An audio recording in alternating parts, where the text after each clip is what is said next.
constituency. We welcome her to this morning's press conference. The Minister for Housing and Urban Development, Honorable Melissa Skerrit.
Welcome. Let me acknowledge the Honorable Roosevelt Skerrit, Prime Minister of the Commonwealth of Dominica, and Mrs. Skerrit, Honorable Dr. Irvin McIntyre, and other members of Cabinet, the Cabinet Secretary, Ms. Corinne Prevost, Permanent Secretary in the Office of the Prime Minister, Mrs. Missy Henderson, other permanent secretaries and government officials who have joined us this morning, our distinguished guests this morning, the members of the media, listeners and viewers tuned in to this press conference, good morning and welcome. On behalf of the Honorable Prime Minister Roosevelt Skerrit and the government of Dominica, I officially welcome you to today's press conference. The Prime Minister will address a number of issues of national interest. Following his remarks, as usual, there will be an opportunity for questions from members of the media.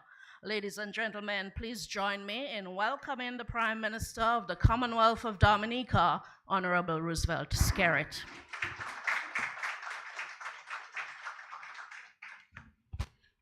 Thank you, Madam Press Secretary, and let me first of all recognize the members of the media fraternity. We thank you very much for your presence. Without you there will be no press conference, and so we appreciate your presence. And to recognize all of my colleagues who are here this morning. And of course, any questions relating to the ministries, they'll be directed to answer today. So they're all here. And they'll answer to you. And of course, to those listening via the live coverage of this press conference, I wish you a good morning. And I do hope that we have started to have a very good Christmas. Christmas really is a time of giving, not receiving. So we should look to giving, especially to those who we need, and share the good tidings with our fellow men and fellow women. As we come to the close of another year, I welcome the opportunity to report on the work of the government, to reflect on the values which have guided our decisions and shape our actions, and to look ahead to the new year 2026. This government has always been anchored in a simple but powerful principle: people first.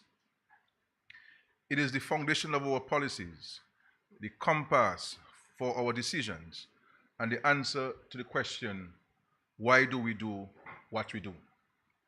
We act because we believe that development is really about upliftment, dignity, and the well-being of our people. This year's achievements reflect the philosophy in action. This morning, I will briefly highlight some of our key accomplishments over the past year, but my primary objective is to give you, the members of the media, the opportunity to raise issues from your perspective. First, I would like to speak about the minimum wage, which is a minimum wage implementation lifting people up. First, let me express the government's appreciation for the significant role the private sector continues to play as an important pillar of Dominica's economy, especially in the employment of thousands of Dominicans and making key investments in the development of our national product. Since the implementation of the minimum wage increase on December 1st, 2025, private sector leaders have raised a number of issues, all of which have been carefully noted. On the issue of the consultation and the work of the Minimum Wage Advisory Board, the government established the Minimum Wage Advisory Board precisely to ensure that all sectors had an opportunity to contribute to the process. The board conducted its review over several months, and considered submissions from the representative organizations of the private sector and also individual employers. We recognize that some recommendations were not fully reflected in the final schedule of rates. However, it is important to clarify that the board's mandate required it to balance private sector concerns with the overriding objective of ensuring a fair and livable wage for workers, particularly those at the lowest end of the income scale in our country.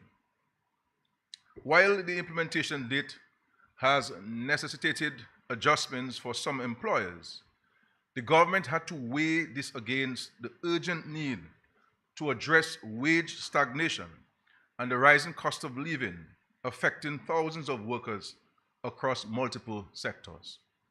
It is also worth noting that many private sector employees have not seen real wage growth in over a decade, even as the economy has recovered and as certain sectors have posted strong performance.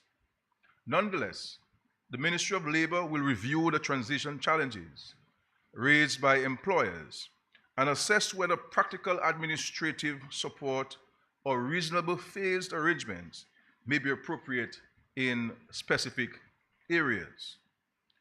Government's objective is not merely to raise wages, but to raise standards, to encourage decent work, and to support a sustainable, competitive, and vibrant private sector.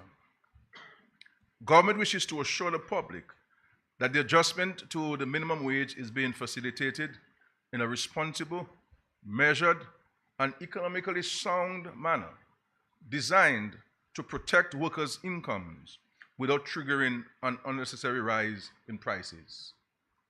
Contrary to common misconception, an increase in the minimum wage does not automatically lead to higher inflation. What matters is how the adjustment is managed. Government has therefore adopted a strategy that cushions the economy, supports businesses during the transition, and safeguards the purchasing power of all our citizens.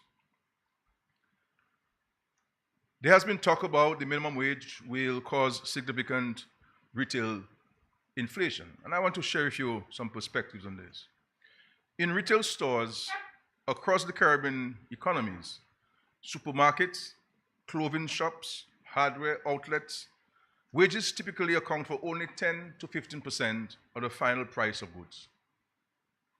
Let's take a look at a practical example of a grocery bill of $200 EC. The landed cost of the items, duties, taxes, overheads, that is rent and utilities, and profit make up 85%, or $170. Labor makes up 15%, or $30 of the $200 grocery bill.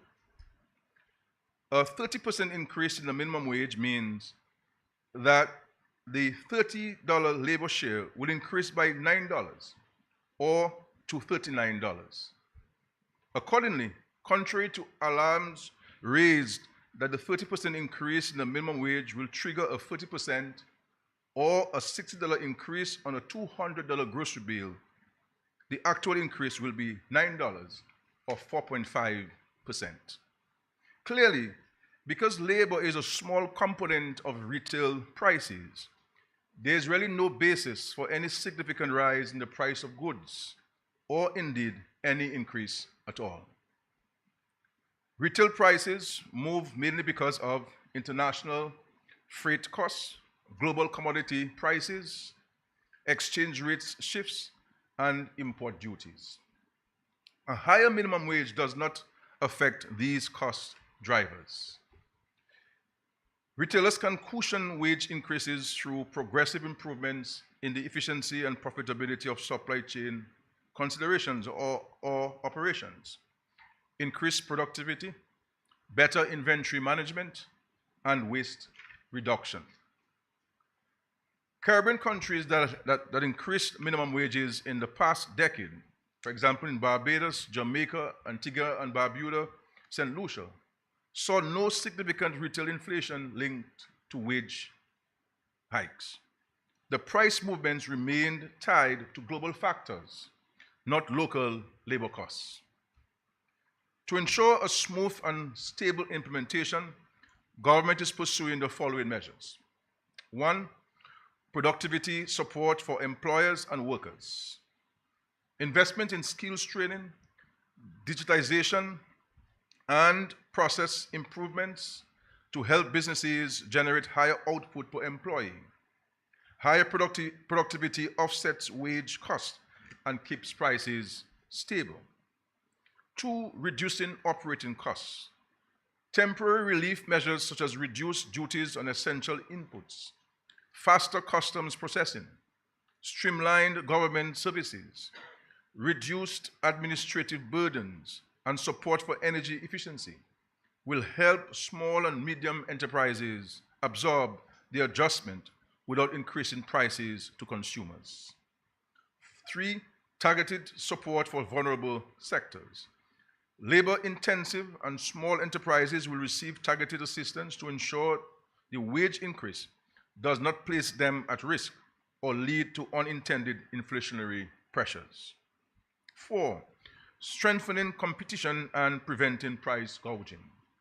Government is closely monitoring the market to prevent unfair price increases.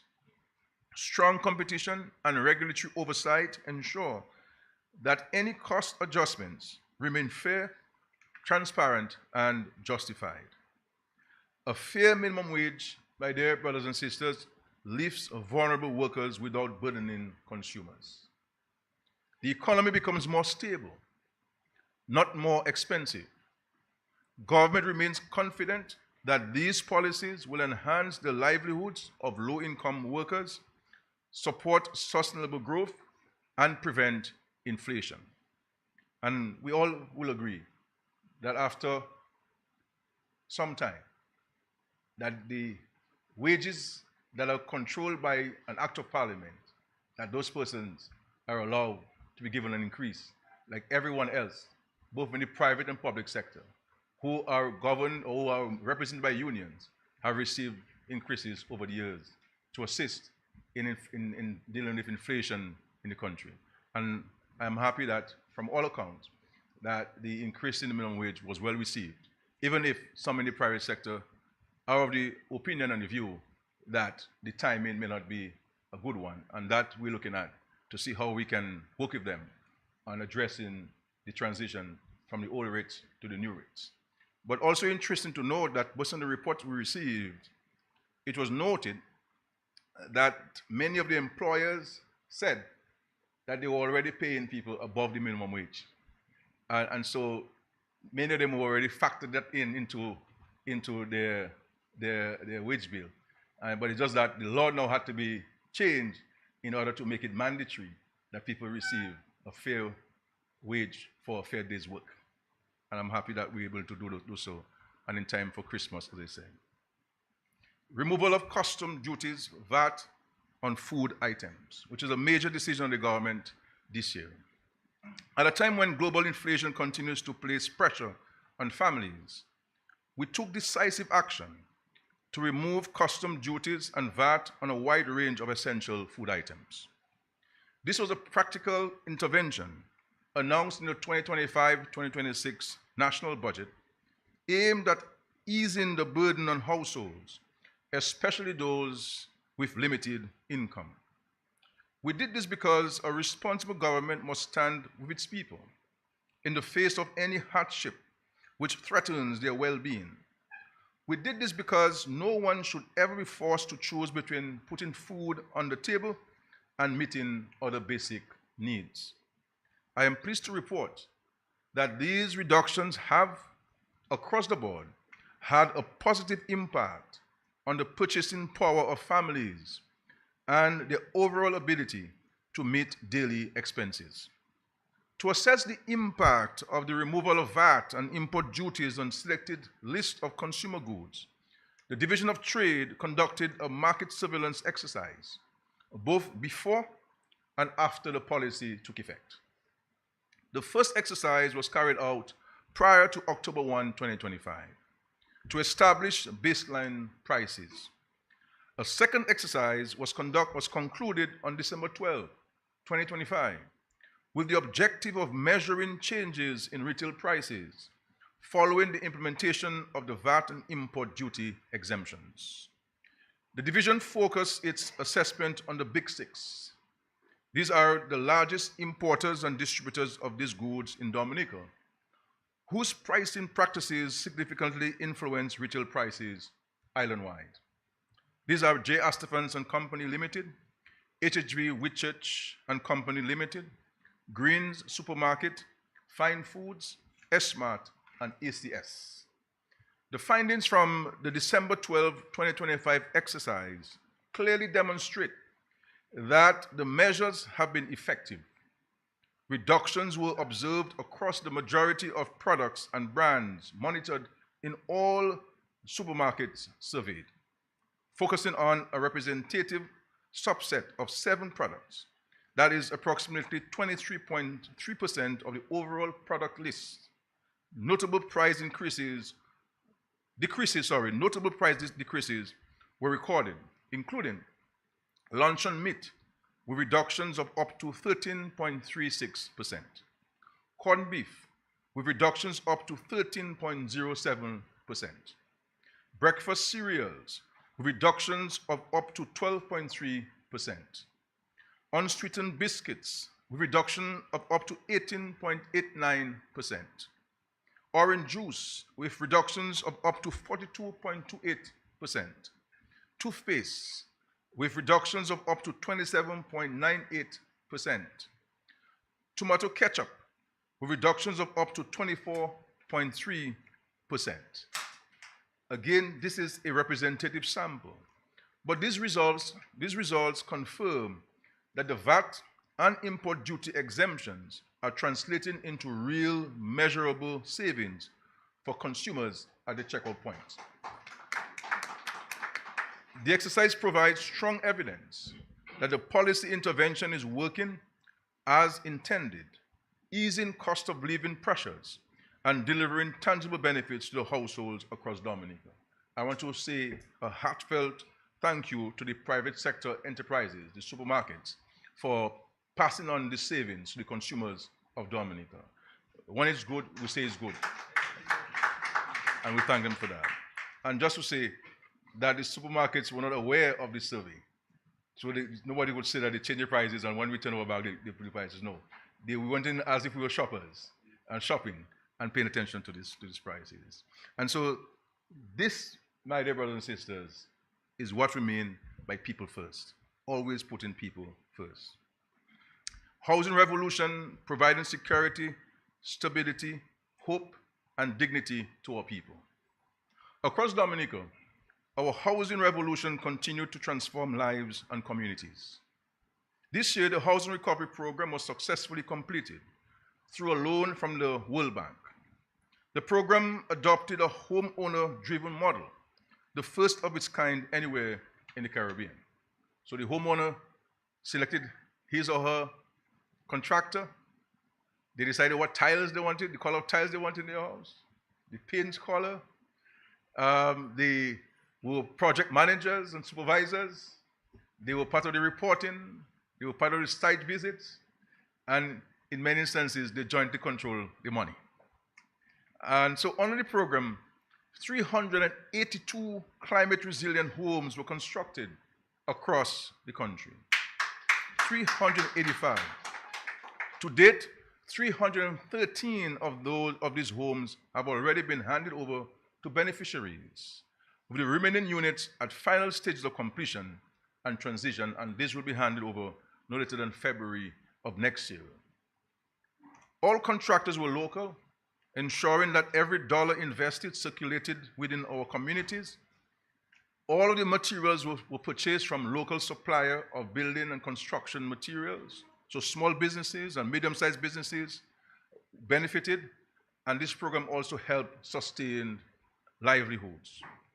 Government also assisted 170 families to secure land titles, thereby allowing them to access homes they would otherwise have been denied. So people have land, but no title. So the government assisted people in doing this. People were squatting on government land, government provided them a title with government land, so that they could have these homes built on their private lands, on government lands. So 170 people, had it not been facilitated by the government by way of civil title, they would have been denied approval for these homes. In addition, 924 households receive a direct technical support for home planning and for meeting resilient construction standards within their own private developments. That in itself is capacity building. That is empowerment. That is government working hand in hand with the people. The total cost of the 382 homes and the other interventions stand at $103 million for this particular housing component. But our work does not end with the success of the HRP. 7 additional housing developments are now under active construction across the country, financed through the Citizenship by Investment program and with the developer MMCE. These developments are designed to bring further relief to families in need, expand access to safe and climate-resilient housing, and continue the transformation of our communities. It's about giving people a sense of dignity, a sense of upliftment, a sense of empowerment. All of these homes, my dear brothers and sisters, will be handed over to beneficiaries in the first quarter of 2026. That is what our People First policy delivers to our people of Dominica. On the issue of electoral reform, I must say that we have successfully started the implementation of all of the reform measures in the year 2025. The government of Dominica successfully implemented electoral reform measures in 2025, seeking to strengthen the integrity, the transparency, and credibility of our democratic system. After nearly 2 decades of national discussion, consultation, and advocacy, Parliament passed the necessary legislation to modernize Dominica's electoral framework.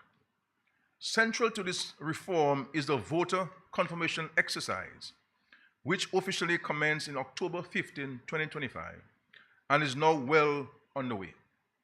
Through this process, registered voters are asked to visit designated confirmation centers to verify their information, present their required identification, have their photographs taken, and confirm their eligibility under the new system. This exercise allows for the cleaning and updating of the voters' lists and paves the way for the issuance of voter identification cards, ensuring that the register accurately reflects those who are legitimately entitled to vote in Dominica's election. The confirmation process has been designed to be simple, accessible, and convenient. I therefore urge every citizen, here at home and abroad, who is a registered voter to take part in the process. This is not a time to stay away or to be discouraged. It is a time to engage. Confirming your registration is your right, and it is also your responsibility. This government successful introduction of electoral reform in 2025 is also putting people first. And so far, over 9,000 Dominicans have confirmed their registration. So this is good going so far. Airport development, transforming the future. This year marked significant advancement in the construction of the International Airport project, one of the most important national development projects in Dominica's history, which will define our economic future. We are building an international airport to unlock opportunities for trade, investment, education, and direct global access. We are building it so that our young people can dream bigger.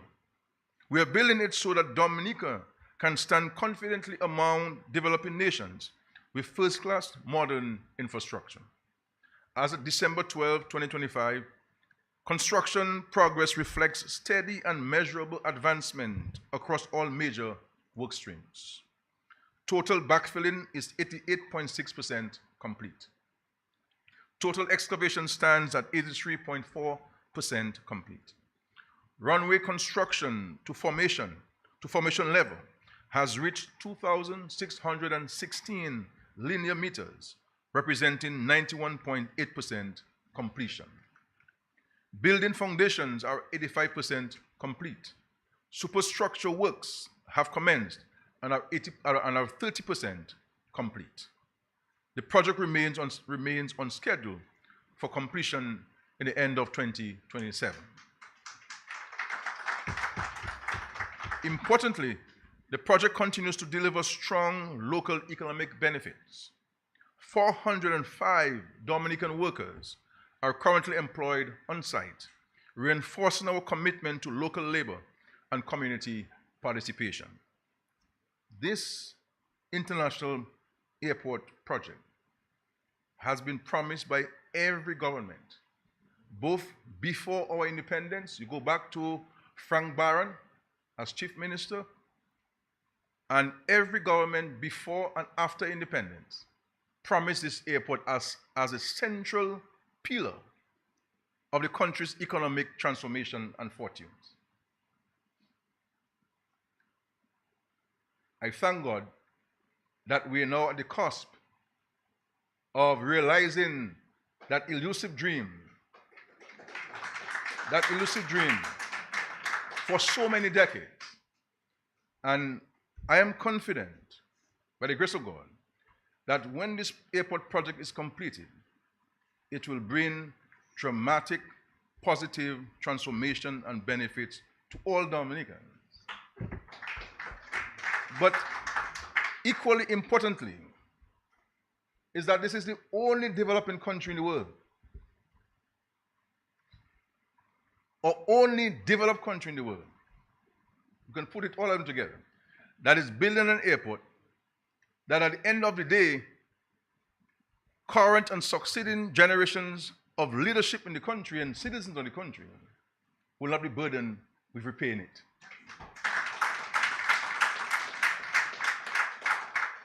And so, my hope and prayer to this country is that look not to me, but look to the benefits of this airport to the country.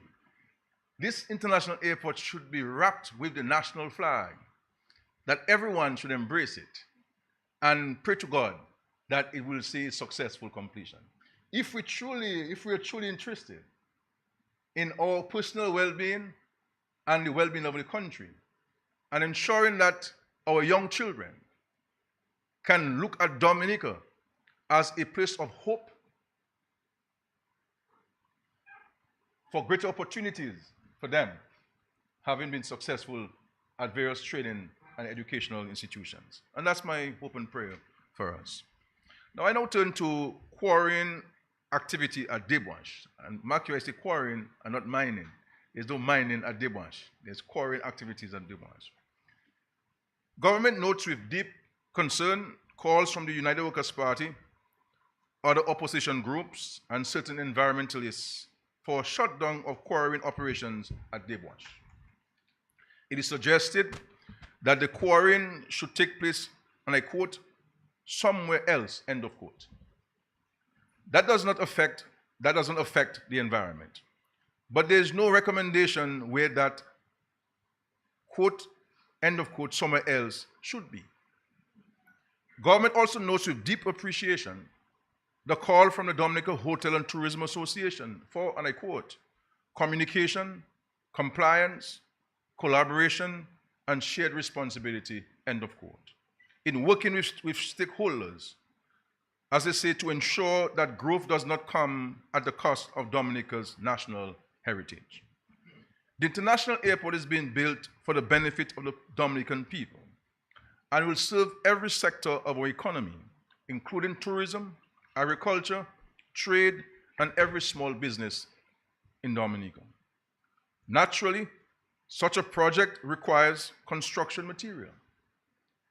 The central issue, therefore, is not whether material will be used. It must be. The real question is this: should Dominica import millions of tons of aggregates from another country, damaging natural environment of other people, while preserving ours untouched? Or should we responsibly use a small portion of our own resources to build an international airport that is essential for our children's future? I believe these are the questions we need to put to ourselves as a nation. To import aggregate would mean, one, transferring the environmental impact to another developing country. Two, taking no responsibility for the unavoidable ecological footprint of our own development. And three, exposing Dominica to unnecessary costs and unpredictable delays. And four, taking away job opportunities for our people. And five, exporting our foreign exchange, which will have a direct impact on our import bill and our foreign exchange capacities. No responsible government can justify exporting the environmental burden to another nation while refusing to utilize resources available at home, especially for a project that is national in scope and designed to uplift our own people. Government's approach is clear and principled.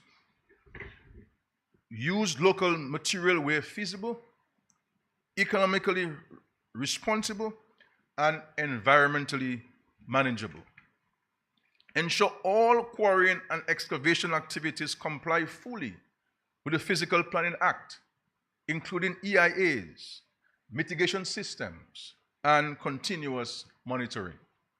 Enforce strong sediment control systems, rehabilitation, and environmental safeguards so that development and environmental protection proceed together. Pause or adjust operations immediately where impacts exceed acceptable thresholds.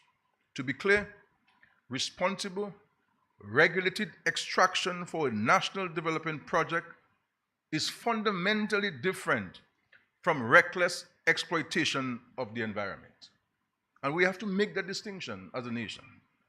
The government's obligation is to strike a balance in which we protect Dominica's natural heritage while building the infrastructure our country urgently needs now more than ever.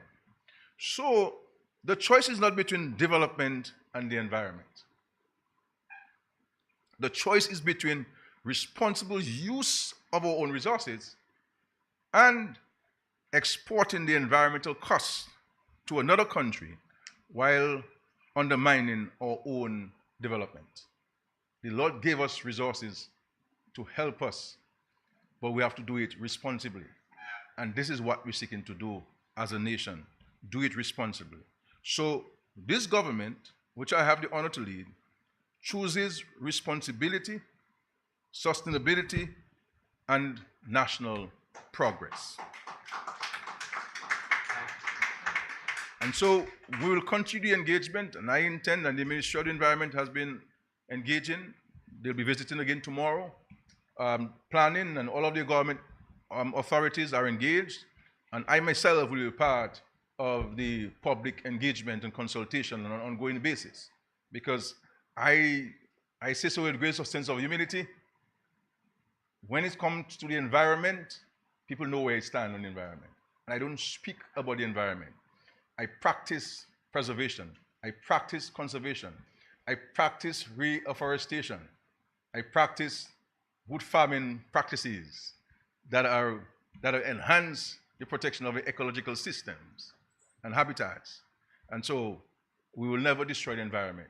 But at the end of the day, there must be a balance. If we want progress, we're going to have to do something. It has to be done responsibly. And that's what we are focusing on, doing it responsibly in a sustainable manner.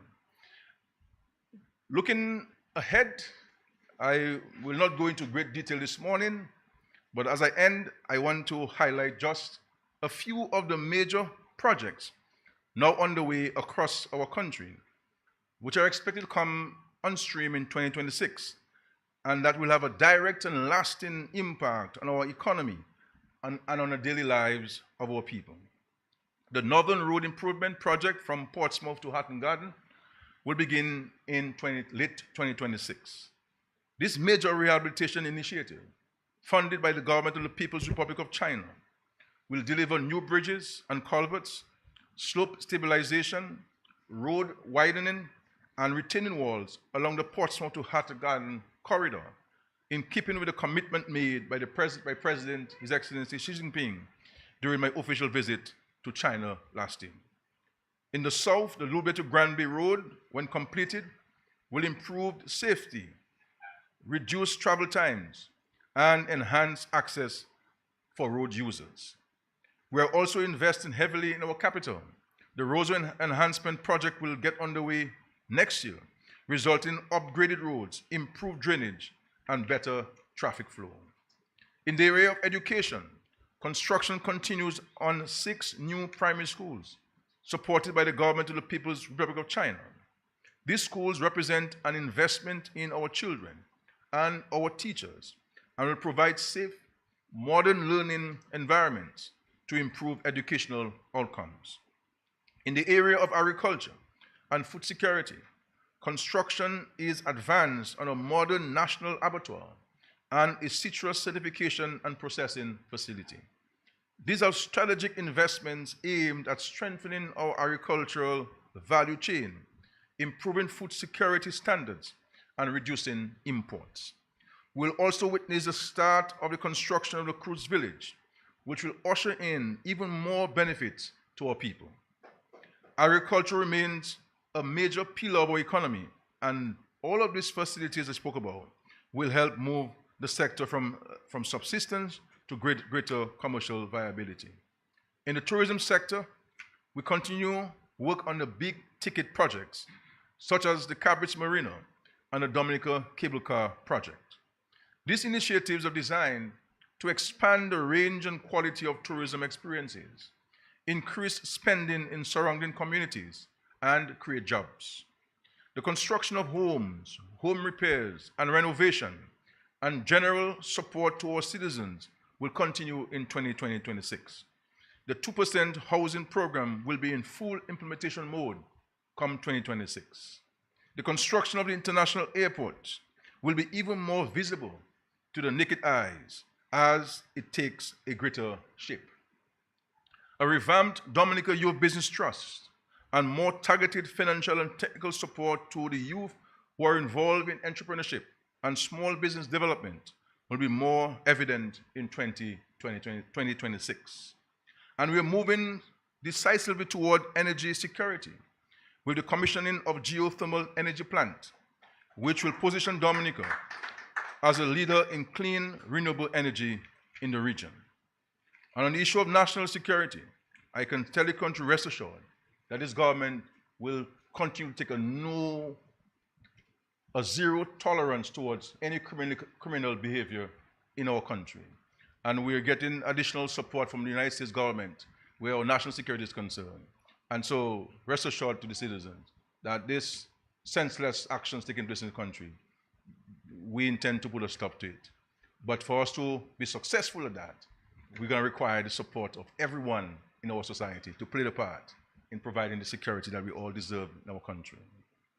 And so, my dear friends, every initiative I outlined today, the minimum wage, removal of customs and VAT on essential items, housing and infrastructural developments, is anchored in our philosophy that the purpose of government is to uplift the human person. We do what we do because we believe every child deserves equal opportunity. We believe no elderly person should be left alone or abandoned. We believe every family should have a safe home. We believe development must reach the farmer, the fisher, the shopkeeper, the teacher, the caregiver, not just the privileged few. We believe that a resilient nation is one which places its people at the center of every policy and every project. We believe that there must be a strong private sector contributing to national development and job creation. We believe that every young person should be supported in his or her endeavors in the realization of his or her dream. This people-first approach to development is the legacy of this government. And I am so happy that we're keeping true to this legacy. I will pause for now to allow the media to ask the questions. Before I take my seat, I want to recognize the Secretary to the Cabinet, Ms. Karen Privo, who is a constant at the press conferences, the Press Secretary, and the Permanent Secretary in the Office of the Prime Minister, and the Permanent Secretaries who were present. Thank you very much.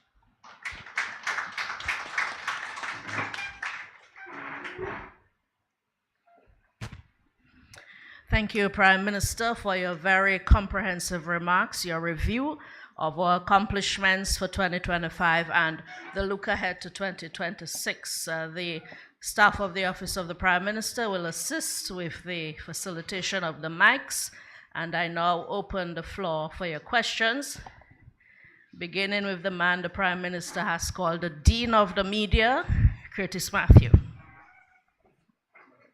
One. Thank you very much, Zion Jura Smith. Good morning to everyone here at the State House Conference Center.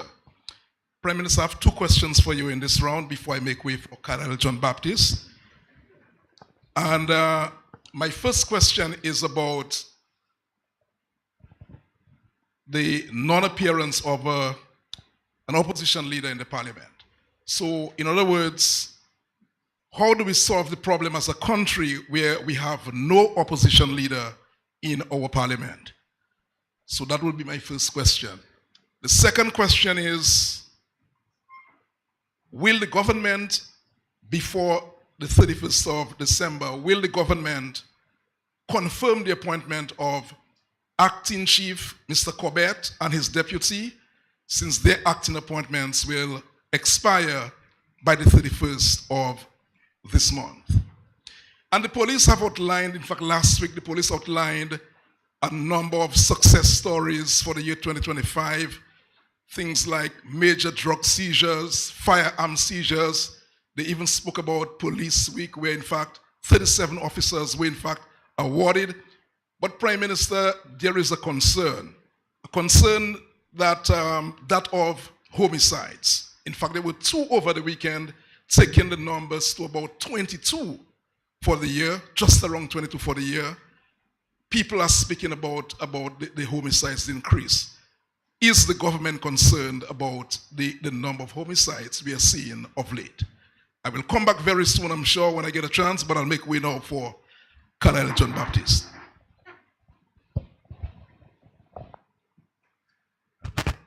Thank you very much. In respect to the position of leader of the opposition, it is not for the government to decide who should be, but the government appreciates that there ought to be a leader of the opposition. The Constitution provided for that. The reality is that you had a leader of the opposition in the start of the term. As you know, there are 2 members. They're independent members of the House, and the Constitution says that the leader of opposition shall be the person who control or who appears to be to have the support, what's the effect, have the support of the majority of the minority members on the opposite side. So no one, based on the provisions of the Constitution, has the majority of the minority on the opposite side, because you have 2. So for one to be, the other one must say, I support. That's what happened in the first instance. But that did not happen. What we have done, which is uncharacteristic, it doesn't happen anywhere, is that where you don't have a leader opposition, is that we have allowed for the member of Marigot on 2 occasions to respond to the Minister of Finance budget address. And not only to allow him to respond, but to give him equal time to respond, so as we allow for the opposition members to have a bigger voice, though their numbers are few, in comparison to that of the government.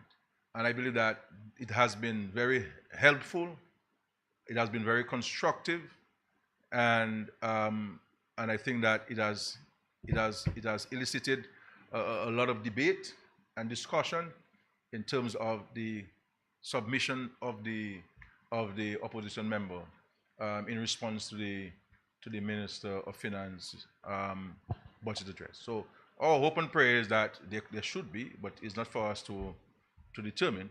The only other option is for one member on the government side to go across and to give support to one person.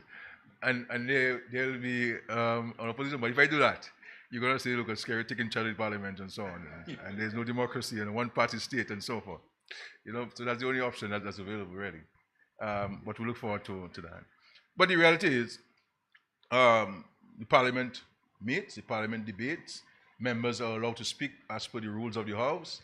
There is no constricting of members to speak. I believe that the opposition members get a lot of latitude to speak in the House, and I think it is good for the national debate and for engagement at the Parliament. So that's me. In respect to the True Police, once these appointments are made, then I'm sure you'll be among the first to know, because it will be made public by the office of the Prime Minister on this issue. So that will be. I don't conduct such business in open like this. So, but certainly once this is made, then you will know. On the issue of homicides, it's always a concern. Whether it's 1 or whether it's 2 or 12, it is a concern. It rattles the psyche of the citizens and residents of the country, and it brings trauma to communities and families. But at the end of the day, for us to see these things going away, all of us must play our part. We must assist the police in apprehending those who are involved in this, because somebody would have seen, somebody knows something. We are a gossiping nation. We know a lot of business. You know what I'm saying? We are a storytelling nation. So how we don't know about these things? We have to know. We know everybody's business, except when it comes to providing the police with information to apprehend criminals. You know what I'm saying? We know things about people that people don't even know about themselves. You know what I'm saying? I mean, so we have to get serious about this stuff. And when the police and the government are taking action, we must provide the support. You recall, and when we brought the RSS down earlier this year to assist with eradicating guns in our illegal firearms in our street, we were criticized for it. We were criticized for it. And all the government has been doing is employing all the resources, all the strategies at its disposal to ensure that we maintain our country as a peaceful nation, as a nation that's striving on security. Because the last thing I want in Dominica is for us to be fearful to go to the hot water, to go to the beach, go to the river at any time of day. So far, thank God, we can do that without any real fear of our safety. We all can walk the streets of Dominica without any community in Dominica without fear of our safety. You understand? I can go to any part of Dominica without security, and I will not feel unsafe. You understand? And I think we have to maintain that level of security in our country. But for us to maintain this, we have to have the support. Now, the illegal firearms coming into the country is a major source of this. It's a major source of this. This is where the illegal guns have been used, and we've been working with the United States government, and they've been very helpful, I must say, in that regard. We have purchased at a very high cost to the Treasury scanners. We now have a scanner in Portsmouth. We have in Roseau. We're increasing our surveillance, everything, and so on. But at the end of the day, the police can do so much. The state can put so much resources. But if we do not have the society support, because crime is a societal issue, and for it to have a solution, we have to have a societal response to it. So we will do everything possible. But certainly, whether it's 1 or 2, the number is inconsequential. It is really the activities that we have to curtail. So whether it's 1 incident or 20 incidents, it's one too many. And we have to press on the accelerator on this and to do what we have to do. And I think too that's where the courts come in. And the courts, I try not to say anything about the courts because you can never quote me as criticizing the courts. So I'm not here criticizing the courts. What I'm saying is that the courts are part of the society. A judge and a magistrate live in the society.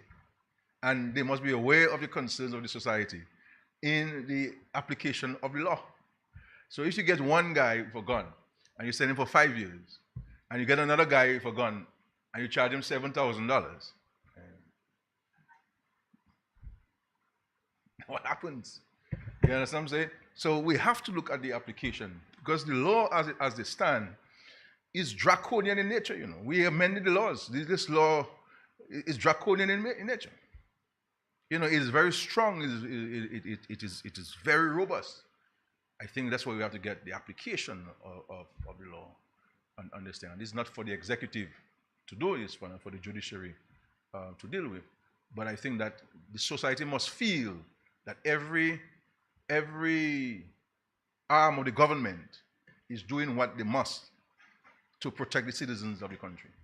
So Parliament, the executive, which is the cabinet / the government, and all the government agencies, the police and customs and immigration, etc., etc. And then you have the judiciary. But as the executive, as the parliament, we have no control or rule over the judiciary. That's a completely and absolutely independent arm of government. And I think everybody has to play the role. Sometimes when you say this thing, people take it personally, they believe you criticize it. No. I think everybody has to stand the test of scrutiny. And if we're going to have a solution, then we must have an honest and fair and transparent conversation about this matter. But rest assured, the government is not sitting on its laurels at all on this matter. Thank you. Yes, ma'am. Good morning, Rhonda Luke, freelance journalist. Prime Minister, while you're on this topic of gun violence, in July of this year, government announced a 7-point plan to tackle gun violence here in Dominica. I know that some of this initiative has been, we saw the gun amnesty, but can you provide us an update as it pertains to the removal of tint on rental vehicles, as also the installation of cameras nationwide, and you said you would start with the city first. In 2026, can we see those updates coming through? Sure. Thank you very much for your question. Yes, the number of the measures have been implemented. There's a dedicated team dealing with the eradication of illegal firearms in the country. We have done the amnesty, and there are a number of other things that I can't speak about as part of the details of the plan there. But the two outstanding matters, one of the cameras, as far as I understand it, that we're receiving proposals from various private sector suppliers of that infrastructure, and of course in 2026 we'll make a deliberate decision on this, starting with the city of Roosevelt, as you quite rightly remind us. And the issue of tint, we'll be disappointed that we have not implemented this. I think that was a simple measure. You know, that should have been implemented by now. And so I think the Ministry of National Security Police will give you an update on this one, why they haven't implemented that particular one, which is a simple measure, a simple SRO. You can't sleep on those things. Okay, yes. Carlisle John Baptist, I want to go regional. It seems obvious that the U.S. intends to enter into Venezuela. CARICOM has been saying the region is a zone of peace. I'm hearing that word all the time, peace, peace. What does CARICOM intend to do as it relates to that situation? Like I said, it seems very obvious. So where does CARICOM stand as it relates to that? My next question will be local.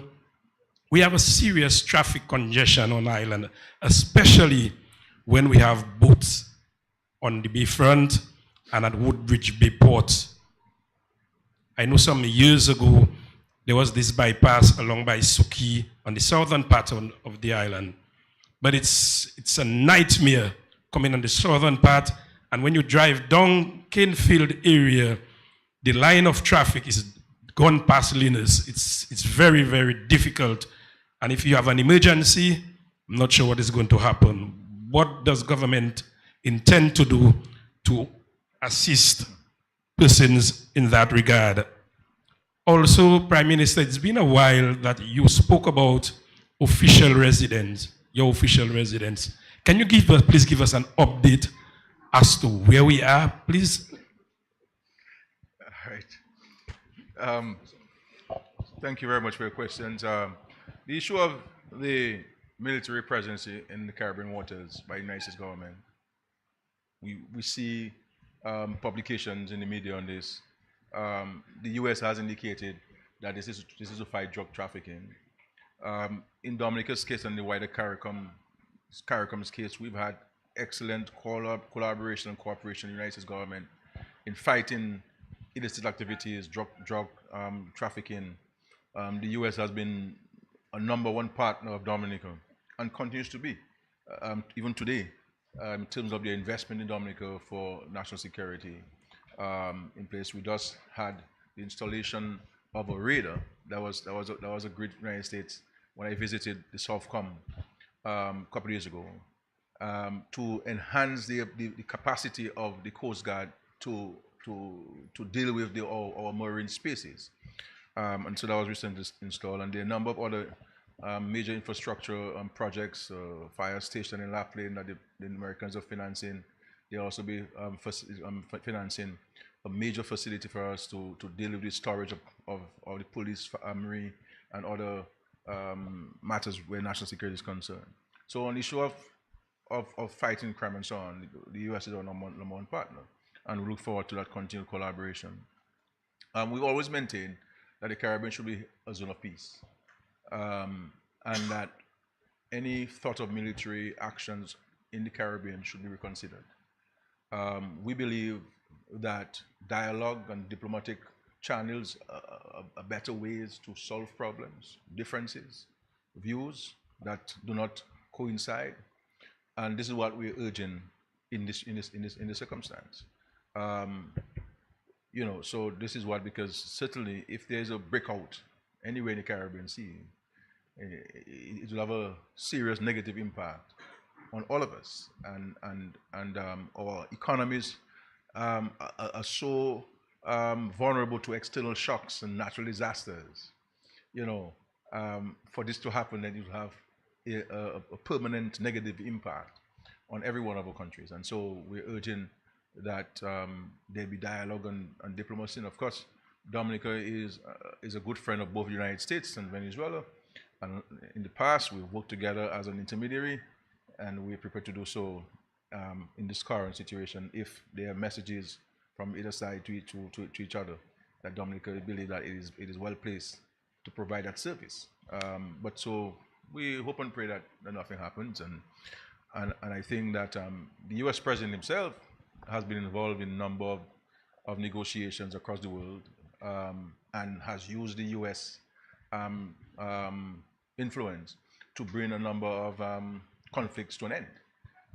And so I think that if I would urge the United States, the President, to continue on that trajectory, to advance that noble cause and actions that he has been able to achieve over the years.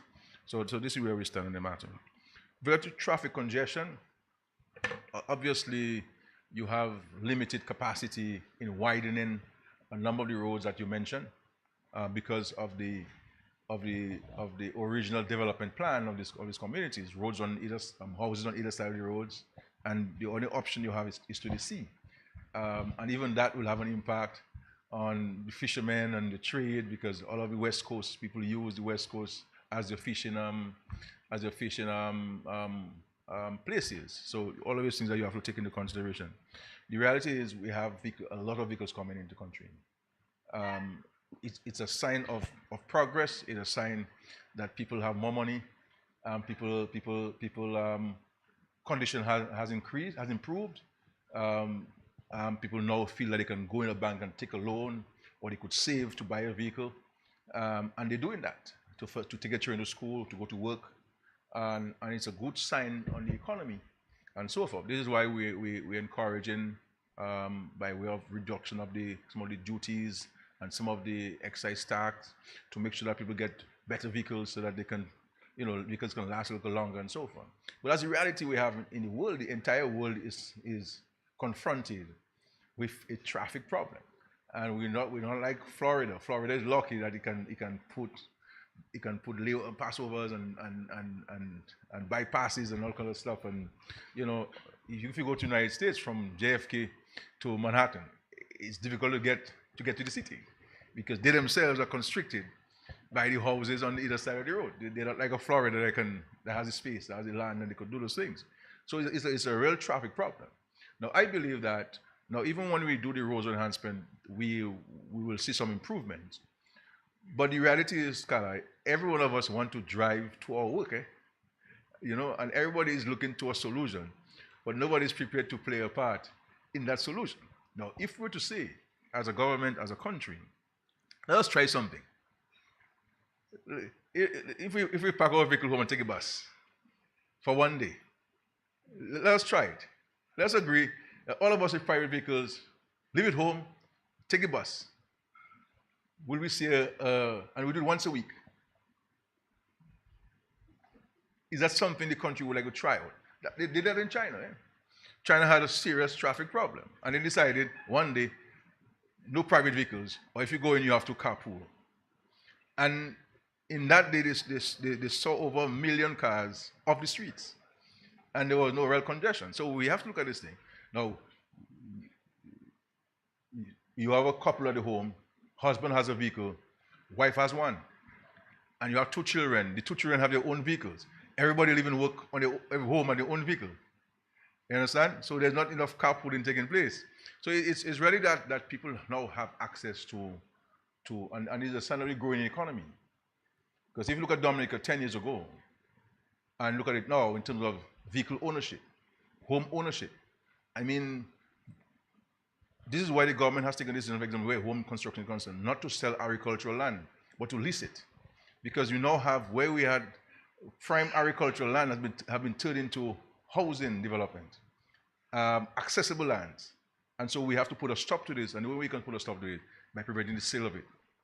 So you farmers will have access to the land, but not ownership, that you can sell the land tomorrow and people start building. And so this is the challenge that we face with. We're looking at solutions at the port area with some bypasses there. We're looking at, we'll be revisiting in 2026 the bypass of the gardens so that we don't have traffic in the gardens. Because I believe that the gardens, that's my personal view, it's not the view of the government. My personal view is that the gardens should be a pedestrian park. People can walk freely. But this idea of a trailer truck with a 40-foot container passing in the gardens at 9 o'clock, and you have 1,000 tourists and school children walking the streets and having to look left and right, it's not right. So I think if we, this is where we're going to talk about the environment and to have the pollution in the national park and to reduce any carbon footprint in the national park. And these are the things I think we need to talk about in the country. And this is my personal views. I try not to impose my personal views, on this, because I might be a little too radical in some things.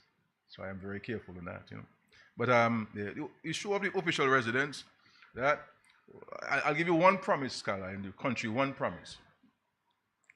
When I leave this office, I want only one responsibility. That is to oversee the construction of official residence for the Prime Minister of the country. That's what I want to do. Because I believe that we have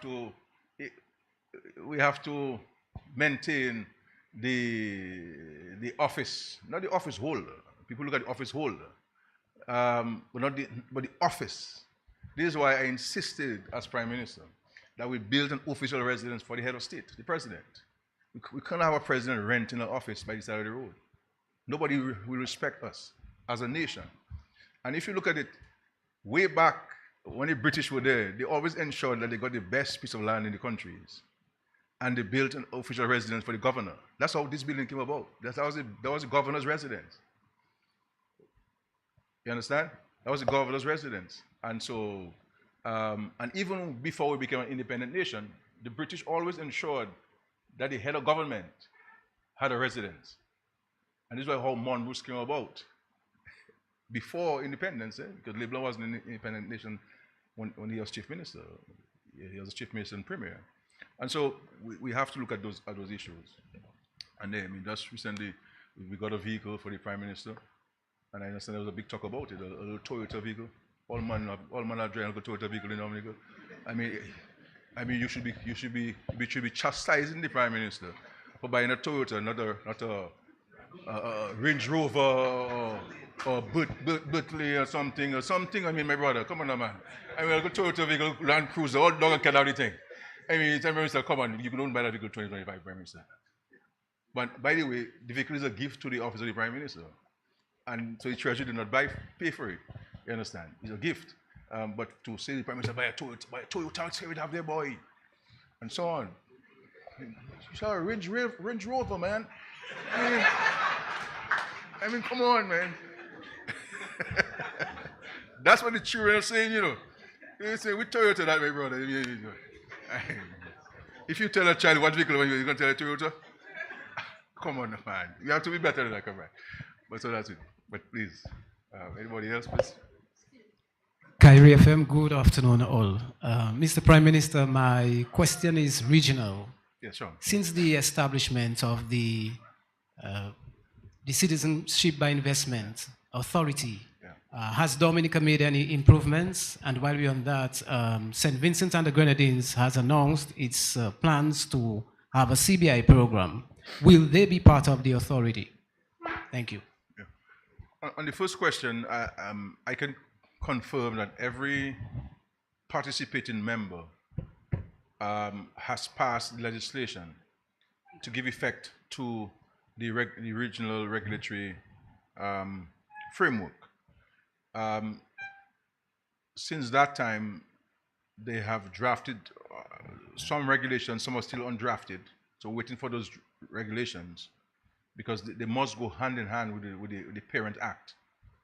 And secondly, they've also presented a draft budget and structure. We mandated that the interim team meets with the financial secretaries of the member states, and that meeting was held last week to review the budget. And so further reviews are being done. Once those further reviews are done, they will submit it to us, and we'll host a meeting among ourselves as heads to finalize the budget. So we are waiting for the regulations. So I believe that based on where I see things are now, I believe that we will see a full implementation of this measure by the middle of 2026. And because the unit, when appointed, would have to appraise themselves of the legislation, how the system works, and understand how they're going to have what kind of relations they're going to have. They have to study the law and the supporting regulations. So it'll take some time to put themselves together. So I would estimate by mid-2026 that will take full effect. In respect of the new government of St. Vincent and the Grenadines, I understand that the new Prime Minister of St. Vincent and the Grenadines, Dr. Friday, has made inquiries about this regional framework. And we are prepared to provide whatever support the government of St. Vincent may need if they intend on, when it appears that they intend on implementing a CBI program. So this is a matter of a national debate in St. Vincent and the Grenadines. But if a government were to reach out to us, as would normally be the case, in Dominica's case, we're more than prepared to provide whatever guidance or advice or suggestions, the learned experiences on this program, and provide that support to a sister member country. And so the simple answer to your question is yes, we'll provide support to them. Good afternoon, Mr. Prime Minister. Good afternoon, everyone. Sir, I have a few questions. The first one has to do with housing. Earlier on, you mentioned some of the achievements of the government regarding housing. But recently in Parliament, the member for Salisbury had raised some concerns as it relates to housing in her constituency. So I was wondering if there are any updates as to how soon the people of Kulibistri, I believe, will see some relief. Also, with regards to sports, the point round facility, just last week we got the confirmation from World Athletics that they will be giving assistance for the construction of a synthetic track. I'm just wondering from government's point of view, how soon can we expect any sort of work to begin on that project? And as it relates also to Windsor Park, this morning we heard the Honorable Minister relaying some concerns, or well, maybe not concerns, but some reasons as to the delays in the lighting of the Windsor Park. So can we get some more clarification on that as well? Yeah. I will invite Honorable Oscar George to speak to the Windsor Park and the sports facility at Point Rung, and the Minister for Housing after will respond on the housing question.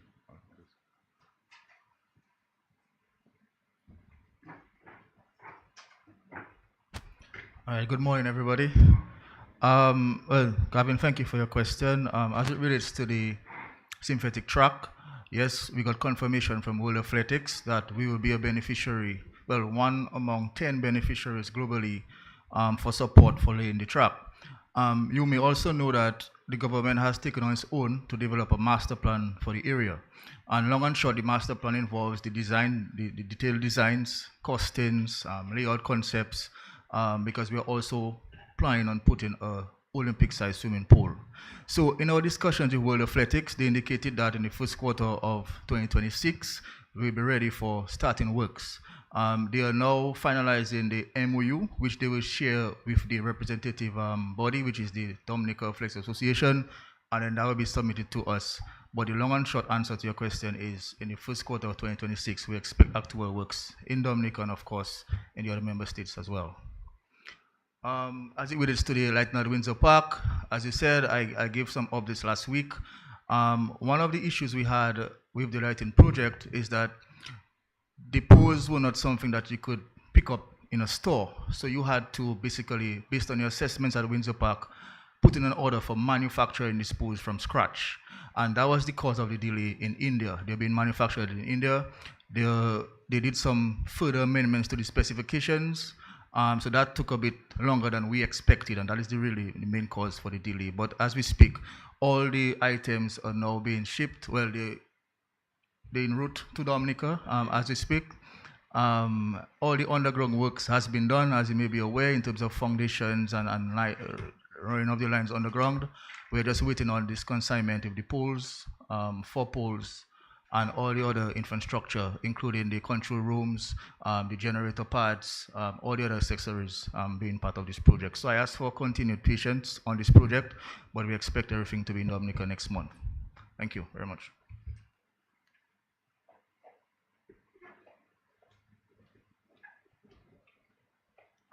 Good morning, everyone. Concerning the question about the people of Kulibistri, there were a number of them that we were carded for relocation. But during this time, many of them opted for land opportunities, which we have facilitated in selling government land at a reduced price. So a number of them have purchased land from the government and built their own homes.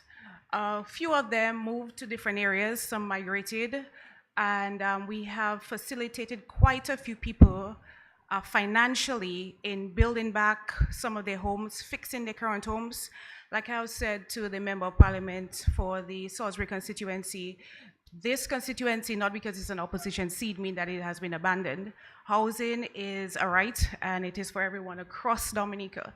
And we have made significant interventions in terms of financing. I believe close to 2 million was allocated to that constituency, and it was distributed through their local village council. As far as I can remember, there are just less than 5, I would say, 5 households which we have to facilitate, and we will address this in 2026, but quite a bit of interventions have been made throughout this area, facilitating all those who required assistance.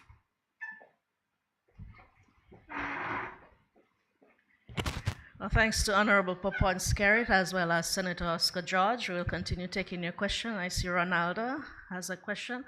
Yes, Julie, please go ahead. Identify yourself and your media house, please.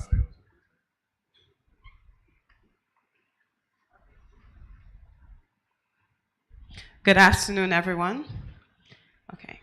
Congratulations, Prime Minister and your administration on bringing the 2025 political year to a close. So many citizens have observed transformational initiatives across Dominica. However, we still have a lot of people saying that they are not aware as to what's happening. So with that in mind, what steps has the government taken to help the public understand policies and also for them to know what are the future plans for 2026 and going forward? And that was Julie Roberts of the media, they're asking. Kyrie FM. Kyrie FM, thank you. Any other questions before the Prime Minister? Yes, Matthias. Good morning, everybody. Matt Peltier, Q95. PM, we spoke of debauch and the quote-unquote environmental disaster taking place. Everybody seemed concerned about that. As a matter of fact, I've been invited to another meeting in the Carib territory this afternoon because we have some geologists from the region investigating what's going on. So clearly it's a concern and everybody should be concerned. Hoteliers have called and said, people are calling them saying, what is happening in Dominica because of this, quote unquote, as you said, environmental issue going on in debauch. Was debauch, sir, when the airport was conceptualized in terms of the planning, was that always an alternative site? And you spoke about alternative sites, meaning there's no other, we have tested sites on the West Coast. Why can't the government turn to this? My second question is, I think sometime in the past, right here, you made some promise in terms of addressing the water issues and prices on water. People are still concerned about that. So can you speak to that? Whether we're gonna just my two questions for now. Thank you. On the first question with regards to the number of things that we're doing in this country, policy-wise, project-wise, that the public are saying that they're not aware of it, I just believe that the government has to explain more to the people. The government has to engage the people more by way of providing them updates and site visits, further explanation. I believe that the government has to appear in the eyes of the public to be more accessible to the people and to be more visible. You know, we cannot expect someone else to tell our story. We have to tell our story. And I believe that the cabinet of ministers need to account way more than they have been to the people of the country on their stewardship, the projects that are taking place, what are the benefits to the people, what are the challenges, how are we addressing those challenges, and to explain to people more. It's as simple as that. Because at the end of the day, power belongs to the people, and we are working on their behalf. And I think that we have to use all the medium available to explain to the people. I also believe that senior public officers have a duty to bring attention to what's taking place in the respective ministries. And I think so. I think it's going to have to be a collective effort on all to provide the accurate information to the public. And I'm hoping that there can be a dramatic change in 2026, we will see more consultations, we will see more engagement, we will see more town hall meetings. But on the other side too, I believe that that citizens must avail themselves to such engagements. So if a government is coming to a community and you're too busy to come to the meeting, then you can't blame somebody for not knowing something happening or there's an opportunity. You have to make the time. So it's going to be a two-way street of the citizens playing their part and the government playing its part. But I believe that the government has a higher responsibility to the people than the people have to the government, and therefore the bulk of the engagement must be driven by the government. And having such press conferences and allowing the press to ask any question the press wishes to ask and respectfully responding there. And I will say, in respect to the press, generally speaking, that they have been pretty fair in the reporting. Sometimes they don't get it completely correct, and but I think generally there's no real malice, and we have to separate a blogger from the press and the media and so on. I'm talking about the mainstream press, not necessarily a talk show that is driven by a particular motivation, and one understands that. You understand? But in terms of the the mainstream media, one can appreciate that they've been very fair and balanced, and they are also accessible. I think we have to take advantage of the access, and so that they can transmit information on our behalf and share with us. But I believe in engagement. That's why I never support the idea of government just showing up somewhere and doing a project without engaging the people before. And I think that we have to learn from our shortcomings and try to address them and to improve on our engagement. And I think that there has to be more regular engagement of the people at all stages, and not take it for granted that the people know or the people understand. Because in an era of misinformation and disinformation and AI and so forth, then the truth matters more now than it did 20 years ago. And so we have to provide that kind of information and so on. Because the reality is there's a lot taking place in Dominica. There's a lot that needs to be done. One cannot discount that. But one cannot take away from the fact that a lot of things are happening in this country. From a policy standpoint, from a program standpoint, from a project standpoint, from an investment standpoint, you will never stop needing things until you're dead. And even when you're dead, we're still praying for you. So, you understand? But we are getting somewhere as a country, and we are seeing the fruits of our investment as a government. And I think that the majority of people appreciate that. In respect to Debosh, Matt, you talk about the West Coast, but all of the quarry operations in the West Coast has an environmental impact. All. We cannot escape, no matter where in Dominica you go, you cannot escape that it will cause an impact on the environment.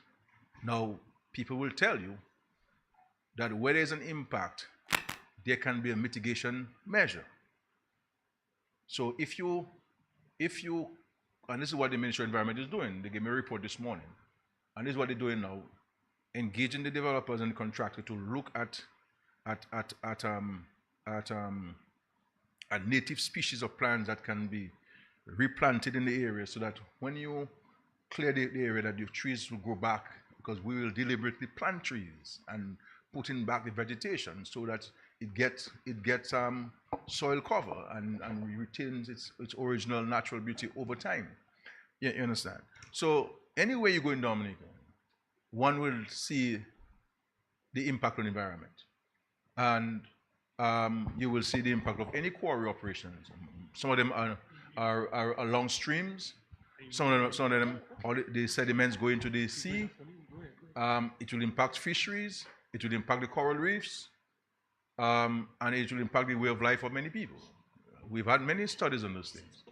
If you go to take it to Vegas, you'll have challenges there. If you take it to Portsmouth, you'll have challenges there. Anywhere in Dominica, you'll have challenges. And just imagine transporting material from the West Coast all the way to the airport site. The number of communities is going to be impacted. You see the impact on the roads, for example, just between Debosh and Pig already. And so even that is forming part of the responsibility of the developer and the contractor to reinstate the roads after this project, because they're the direct cause of the impact of the roads with the heavy equipment. So all of these things have been taken into consideration. Now, when we decided to build the airport, we did a number of areas, studied a number of areas, and Debosh was one of them. But one will appreciate that the sheer amount of material that you need for the airport it is either the country takes a deliberate decision that is going to import all of the aggregate and sand from another country whose environment would have to be impacted as well. And we speak here, Dominica, about imports, about foreigners, about foreign this and foreign that, import thing, and why we not using our own natural this and buy local and eat local. How do we therefore justify that we're building an airport? We're building an airport that you need the material. And with this runway and the type of soil that we need, this is why CR5, and I give them credit for that, They're very deliberate with the engineering, very careful with the engineering. And this is why you're saying to us, Prime Minister, for us to give you a sound runway, because we are building a runway for an Airbus to land, a 777 to land. And if you're a 777 with 600, 500, 400 people to land on the type of soil there, you must have the correct aggregate, the density. So it's not about we have stones elsewhere. It's the density, the quality of the stones. That is important. Not every stone you can use for every kind of construction. And I'm saying so based on advice. All right? And so they wanted to get the proper density. They went to Ansdeme, they went many places, and they said to us, Prime Minister, this is the area that we can get the quality of stone that we need based on the tests that we have conducted. You understand? And so, and I think that every action is taken to mitigate against the impact. And the Ministry of the Environment and Planning have given advice and suggestions on how to mitigate against certain things, and there's a long list of actions that are being incorporated in the process going forward. I accept that we have to enhance our communication, we have to enhance our consultation, but I would caution those who are publishing statements based on hearsay, and to not go and publish statements that can have a consequential impact, an existential impact on our survival. But there are some people who are opposed to the airport, and they believe that they got an opportunity now to speak not about they've been against the airport, so let's talk about the wash. And we have to resist, and resist we shall, those who believe that Dominica doesn't need an international airport. Dominica absolutely needs an international airport. Absolutely needs an international airport. If we want the country to get where the country is going to go, to bring the kind of revenues into the country, foreign exchange to the country, jobs for the people, more people can be part of the prosperity of the country and realize the dynamic Dominica that we're talking about and we're implementing. We need the infrastructure. This is why we have to build a new port. Because it cannot be right that every time a Christmas comes, we're not getting our goods because there's a high tide, the boat cannot dock, then we have a cruise ship, the cruise ship docks for the day, the cargo boat's out. We have to have two dedicated facilities, one for cruise ship and one for cargo boats. Because more and more people want to come to Dominica, and we have to ensure that we can facilitate them. We can facilitate the trade that's coming in. That somebody should not be staying outside the Woodbridge Bay and seeing the cargo ship out there. Their goods that they have to sell for Christmas is on this good, and Christmas is coming. And Christmas is coming. So when we decide we're going to start the port in Canefield, we're going to have an impact on the marine environment. We'll have an impact. You must have an impact. People may not be able to go and bathe on the beach there anymore. There's a sacrifice that we have to make. Find a beach elsewhere if you want progress. That's the reality. These are the realities. You build a hotel, there's a beach, you take out these stones from the beach, crabs die. You're affecting the ecosystem, the natural habitat. But we need the hotel rooms, we need the jobs. So these are the realities that we face in this country. And I feel sometimes a bit despondent as the little country, because every time you have to do something that will benefit the people, we embroil ourselves as a nation. We embroil ourselves as a nation on negativity.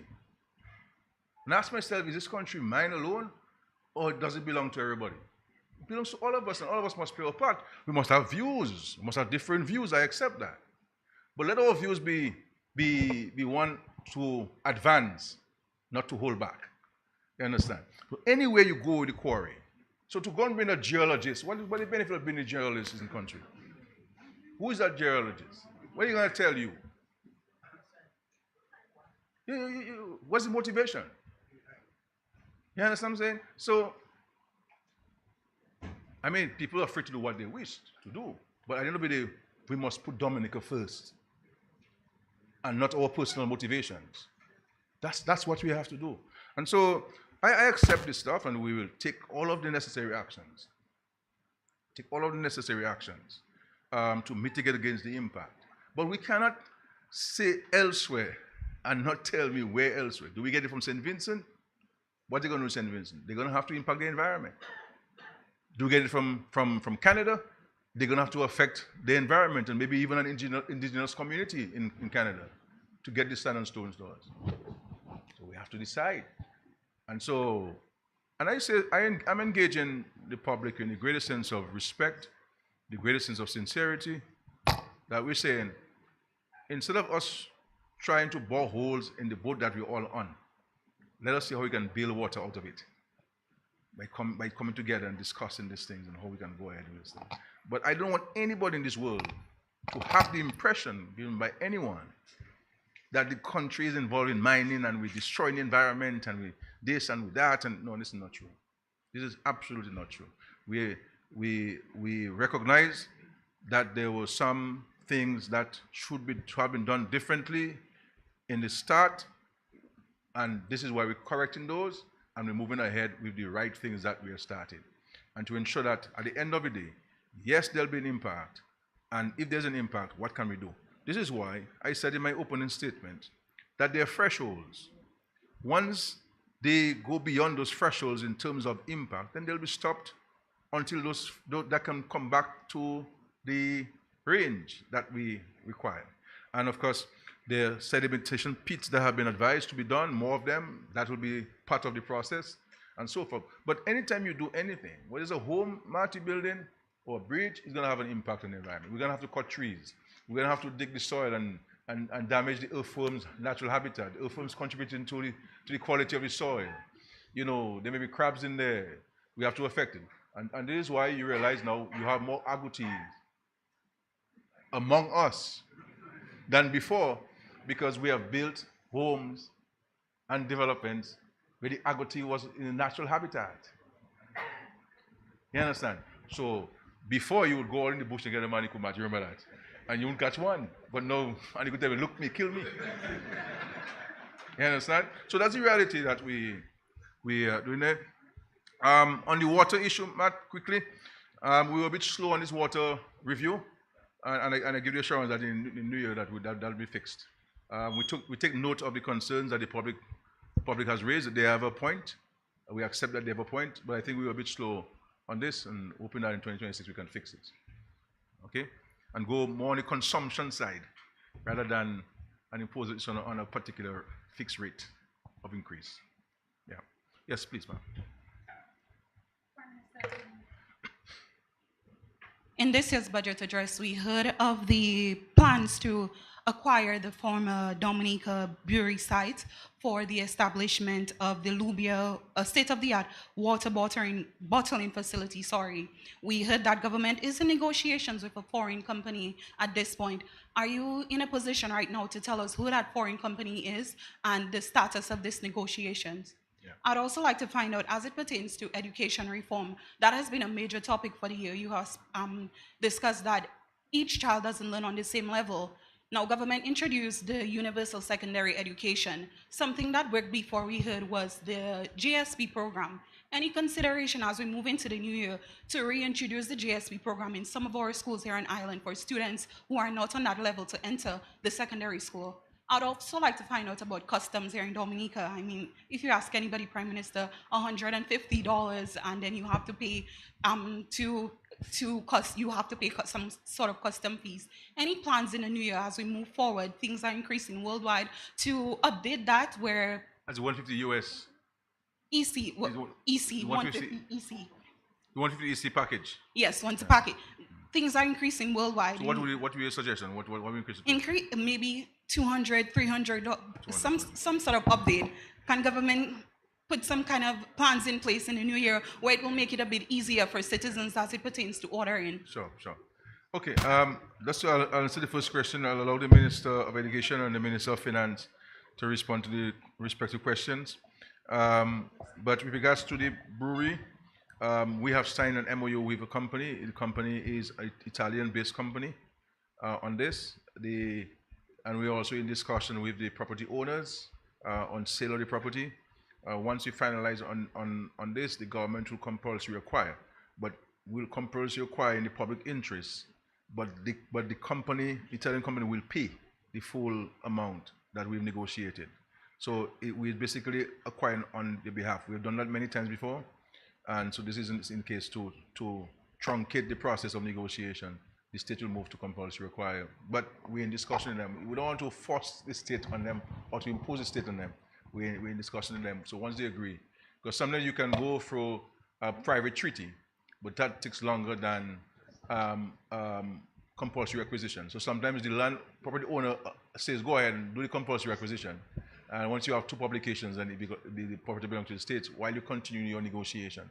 So we are adopting the compulsory acquisition route as provided for in the State Lands Act. And so I'm hoping that we can conclude that early in 2026 and pass on the property to the developer, to the investor to move ahead and so on. Okay? And this is complete foreign direct investment into Dominica. I will pass on to the Minister of Education, and then the Minister of Finance will respond to the other question.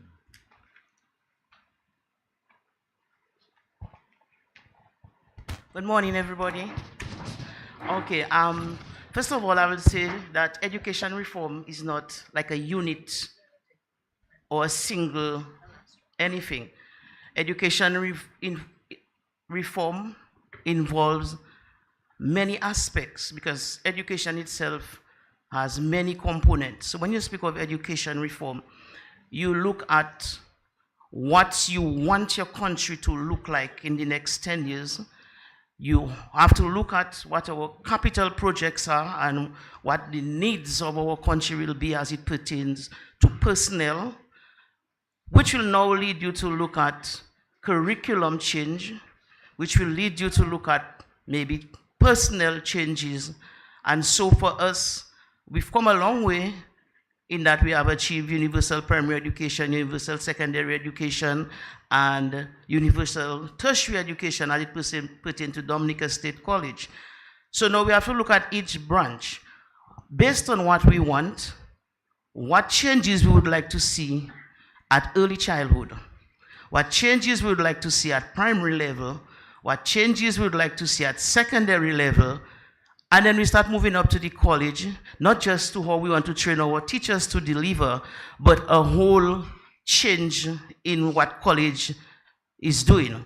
Now, so far, we've come thus far to look at one, after 22 years, I think, of the Dominica State College. Even if we were not speaking about education reform, it's time now to look at the college and review some of the programs we've offered before and what we want to offer and where we are as it pertains to preparing people to serve in our major capital projects. So we have engaged a consultant outside to do a complete review of the Dominica State College. So that part of the education reform as it pertains to State College, we are going to do a review of the State College. I think we have prepared a lot of students and we have done it well. But now we start speaking about serving in geothermal, service at the international airport, service in the cable car. And we need to look at what we are offering now at the college. How do these prepare these students? What else we will need to do to ensure? So we have an outside consultant who will be doing a complete review of the college. Sometimes you hear people speak about JSP. The Bible says, let's not sit in the seat of the scornful. Sometimes we are always saying how things were and how things have become, and we do not get a chance to look at the growth. We need to put in our mind that JSP is a thing of the past. I mean, I've worked in education for 40-something years. Junior secondary program is a thing of the past. And people say, so why didn't they just carry the program to the secondary school? You know? Because at that time, because we did, but people still holding on to the fact that JSP was a program for students who couldn't learn. And I choose to use couldn't learn because I do not want to use not academically inclined. We had JSP because there was no space to put the children. Because there were children in JSP, if you see them now, we have some from our area, they work in banks and they work some in Ministry of Foreign Affairs, but they didn't make it in the grade 6 national assessment because there was no space to put them. So since we moved into universal secondary education, the need for JSP became less and less, because the fact is, I taught common entrance class for years.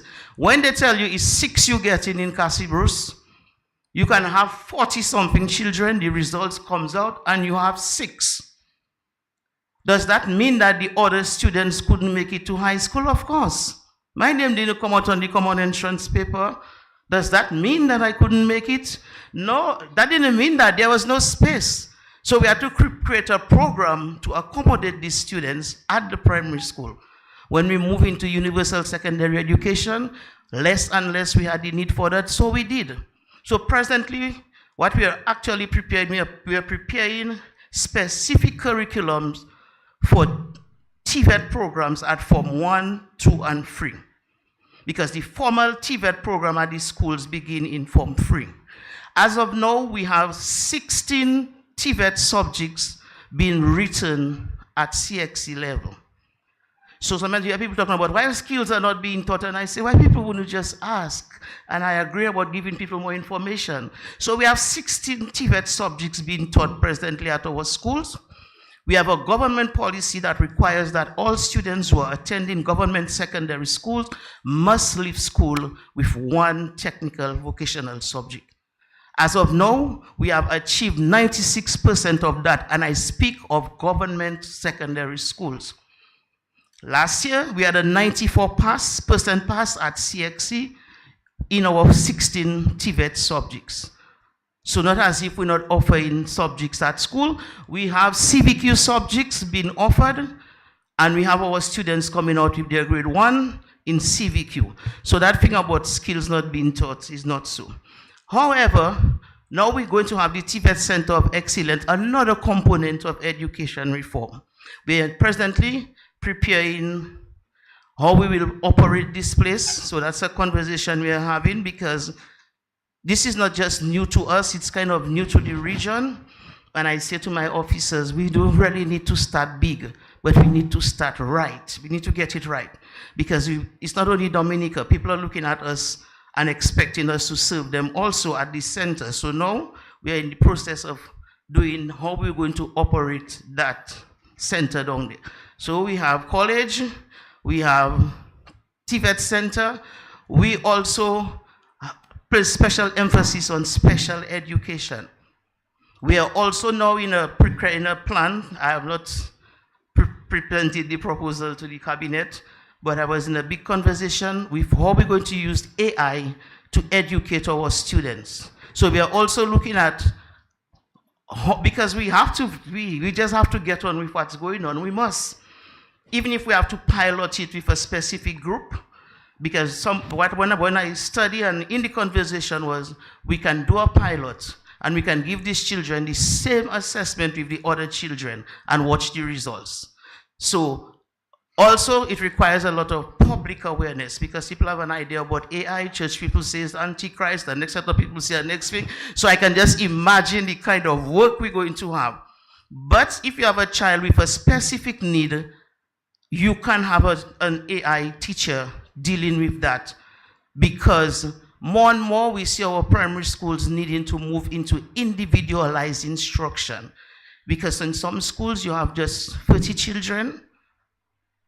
So we'll have to, the individualized instruction, this is where the AI instruction will help us, but we have to also get it right. And we are also now reviewing our list of national priorities to see what kind of occupations, what kinds of services, what we will need to encourage our people to study, those we have outside, how many we need, how we're going to position our people to serve in the projects. And if you want to know some more, you can always come and see me and we can talk. I thank you.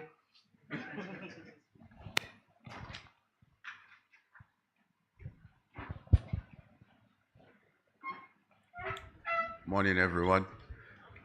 Regarding your question, whether we should bring the threshold up from 150 to maybe 200, 250, 300. Granted, we understand the situation in terms of cost of living, etc. However, if we were to bring it up, there are a few things we have to consider. It's not as simple as this. So here if we bring it up, what it means, more people will shop online. What it means, less people will buy locally. So you have to consider the local stores as well. So it's not just a matter of bringing it up to make it easier and make it easier for people, but we have to consider we have the local store owners here as well. So we must consider those things. Apart from this though, bringing it up, it just means more money going out of the country as well. That's the second point. And then thirdly, because we've had lots of discussions on this, and thirdly, if we were to find, because there are three sectors involved here: the local store owners, you the consumers, the persons who buy, and the government as well. The government has to get revenue as well. So there's more money going out, there's less duties collecting at the customs and the port, which is the same money to drive the growth and development of the country. So it's a delicate balance we're striking between the store owners, between you, the public who have to purchase, and between the government who has to get revenue. It's something we've discussed repeatedly, and we're in the process of ironing it out. But it's something we're fully much aware of, and we'll continue to discuss, and we'll come with a solution that everyone will win. It's a win-win for everyone. Thank you for your question. Thank you, Dr. McIntyre. Honorable Alfred, we appreciate this is the end of your press conference, and you have some more questions. Kewana Fontaine, Mr. Christian has a question. Julian Morris from GIS. Single question from Curtis and one from Carlisle. Thank you. And Matt has a final question. So that's 6 by my count. 6 questions. Thank you. Mr. Christian is from Cairo FM, sir. Please go ahead, Kewana. Kewana Fontaine Wilson, Creole announcer, DBS Radio.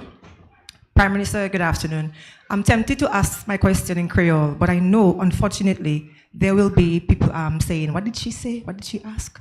So I'll make it easier for everybody and ask in English. Prime Minister, earlier on, you answered a question from Carlisle about the congestion in Dominica.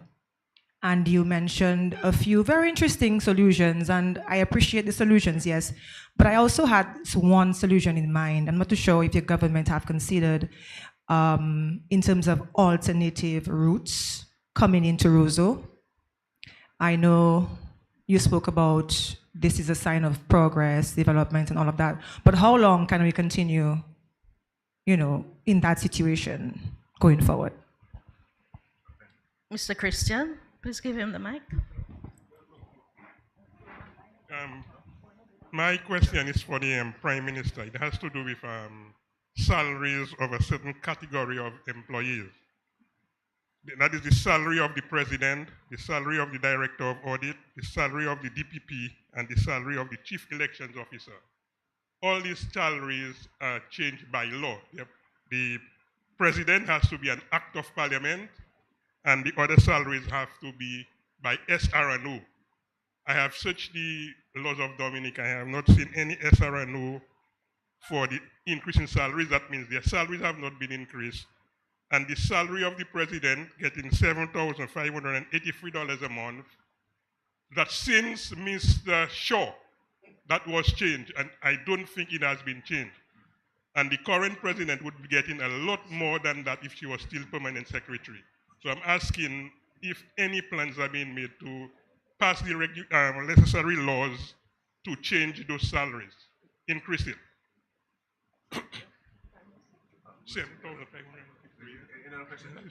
From Julian Morris. Yes, good afternoon, everyone.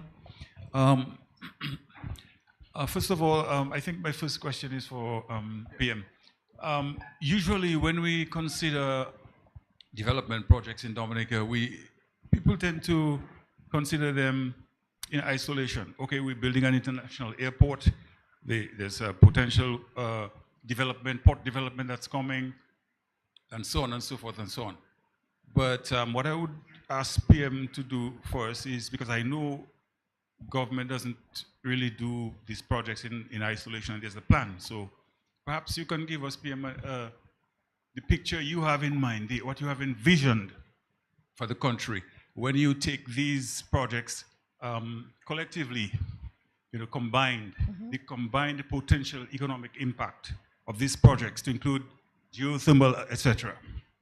And the other question, you said one, but quickly as we're ending up, the other one is not too long ago we saw the US make changes in their immigration system and so on. If you could speak to that, PM, in terms of, is there anything new, any update? How does that relate to us and so on?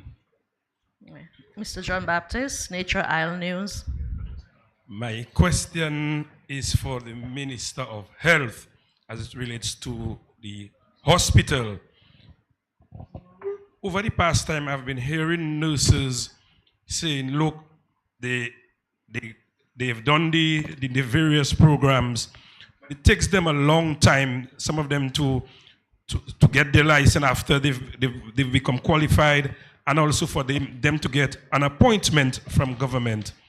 Why is that taking a long time?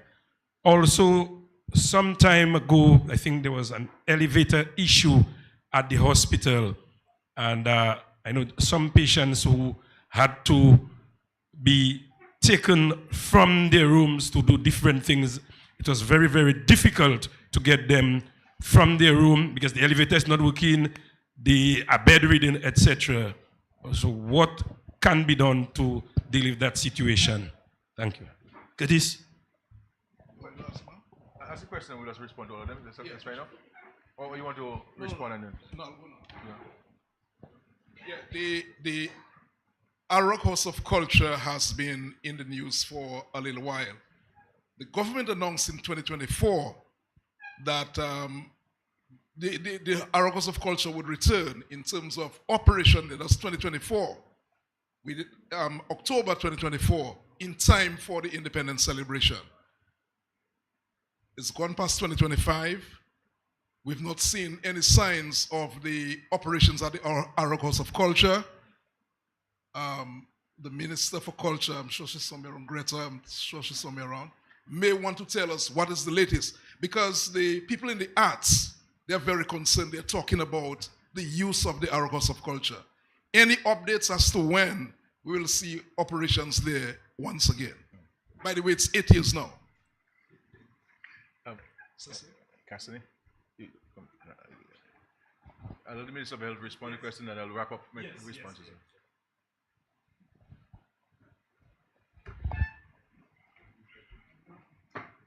Good afternoon to all, and thank you very much for your question. Season's greetings to everyone. We had a technical challenge with the elevator. One of the doors was affected for some time, but only to let you know that very quickly our engineering department went into action to address the situation. The elevator is, for the most part, maintained by our staff at the hospital. However, seeing that the maintenance of elevators is very specialized, then there's a team out of St. Lucia that is engaged for the routine maintenance of the elevator. Recognizing the importance of a functioning and functional elevator at a hospital, what we have done is to ensure that they trained someone locally so we can have that capacity available. So we have someone available who is associated with the company to ensure that we can have quick interventions to ensure that it is functional. In addition to that, of course, for contingency, we do not depend on the elevator solely to provide access to any of the floors or the wards. So, of course, we utilize a ramp and there are certain access points that we use. Of course, it's longer, a minute, a second in healthcare is critical, so we are fully aware of that, but it is something that we continue to address routinely. As it relates to the issue of the nurses, last year we would note, if we were to check the records in the government, this is the time period in our history that we have appointed more nurses than anything. In the Ministry of Health alone, almost 100 people were appointed That's how seriously we address the issues as it relates to human resource capacity. We have been addressing the nurse attrition issues. Our numbers have been lower than ever when we go back to 1984. That shows direct strategic interventions and investments by this government into our people and building capacity. Of course, as it relates to the time period in which nurses are recruited through our government system, there are 2 nursing schools here in Dominica. The exam is done. The regional nursing body exam is issued. They are required to pass that exam, after which they are to apply to the nursing council. Oversight is given by the Minister of Health and the ministry, but there is that body who is responsible for reviewing their application, checking their exam results, and so on. But from the moment they are granted that licensure, we ensure that through the office of the principal nursing officer that we respond very quickly. So it is more than just merely just passing the exam or completing the course of study at either of the facilities, but there's a process. But more than anything, we ensure that there's quick turnaround time from the moment that they have the requisite qualifications and they apply to ensure that they absorb within the Ministry of Health, Wellness and Social Services. Thank you very much.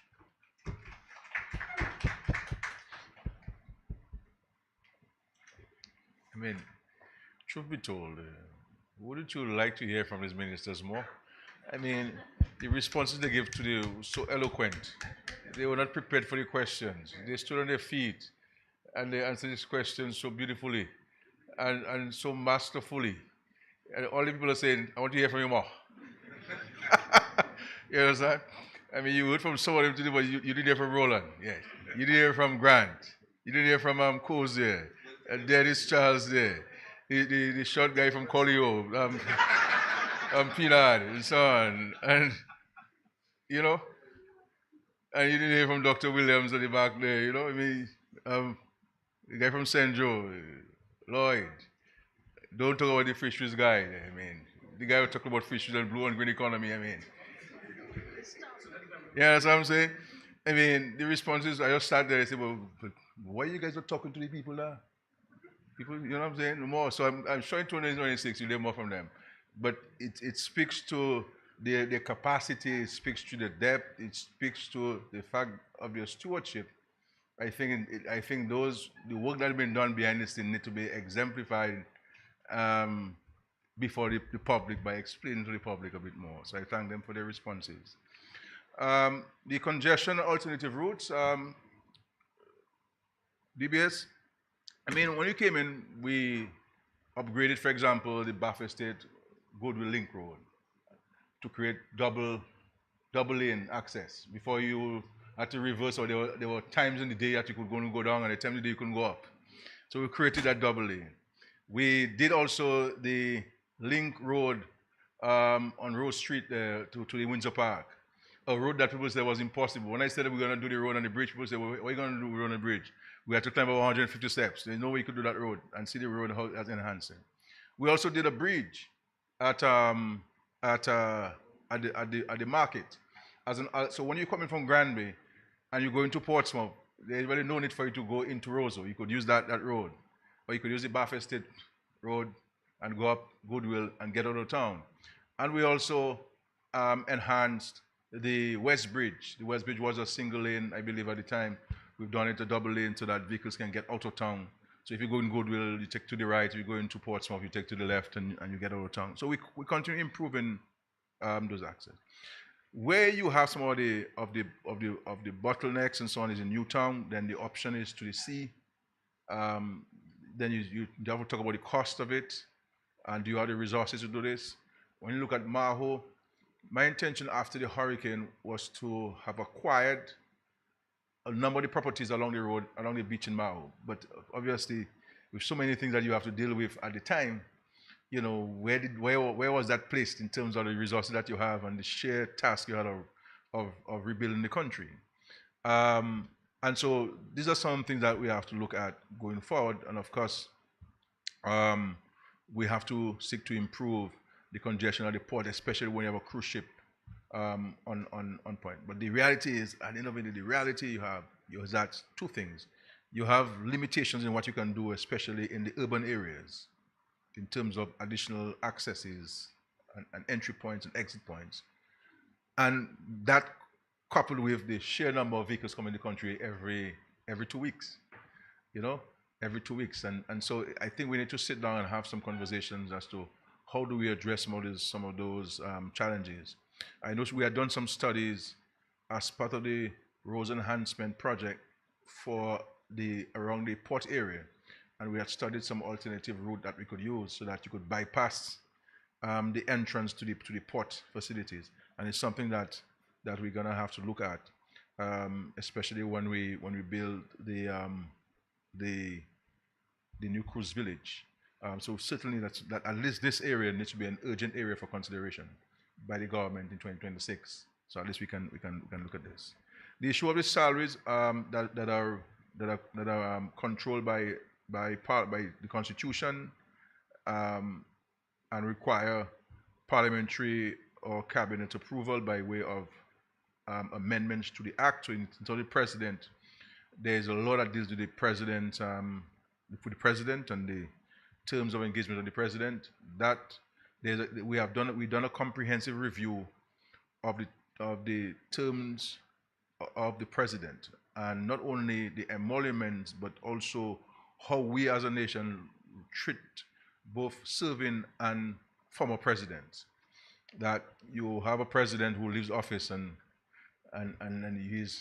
he or she is completely naked the moment he demits office, and that's not really what was envisaged. When in America you're president, they call you President Barack Obama and President Biden. They don't say former president, they don't say president. And you have all sorts of facilitation, security and drivers and vehicles and et cetera, et cetera. So we have done a comprehensive review of the president's emoluments and engagement. And so I look forward in the first quarter of next year that we can take this to Parliament. And that will also include an increase in the president's salary. Then you also have the issue of the president's spouse. Once you become the president's spouse, then you will become limited in what you can do, what you can engage in. And I think that a burden should not be placed on the president's family if they decide to serve the nation, that there must be some facilitation. And so we are also taking into consideration a particular legal treatment of the president's spouse, while in office, and so forth, because there's some things that the president office must be extended to and regarded, and I'm hoping that we can go to Parliament to do so. So both how we treat current presidents and past presidents, and so forth. As you saw, we have a cabinet decision in respect to the prime ministers, former prime ministers. We took a cabinet decision to provide $7,000 a month to every former prime minister. You have a driver, you have a helper at the house, and in some cases they have a vehicle, and we've extended that to remove all the duties and taxes on a vehicle imported. And what we have done, because we learned that experience with Patrick John's wife in a particular case, that once the president dies, then all of this stuff ends.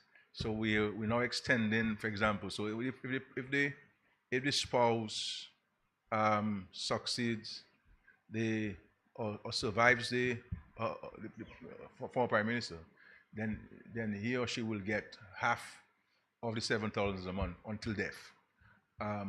Because once you are a spouse or prime minister, you have the equal burden of the office and the impositions of the office, and that is not taken into consideration. And I think that we have to get to that point. So in respect to the president, that will be done. In respect to the director of audit, in 2024 there was an SRO. It may need to be updated because of some of the changes, so that will be done. And in terms of the chief election officer, there was a change of salary for the chief election officer. And as you know, we also took a decision to change the retirement date for the director of audit and the chief election officer, because as it was before, the chief election officer had to demit office at age 55, and that was changed during the process of the electoral reform. Okay, so we have taken note of those points. The combined economic impact of what we're doing is bearing fruit, really bearing fruit.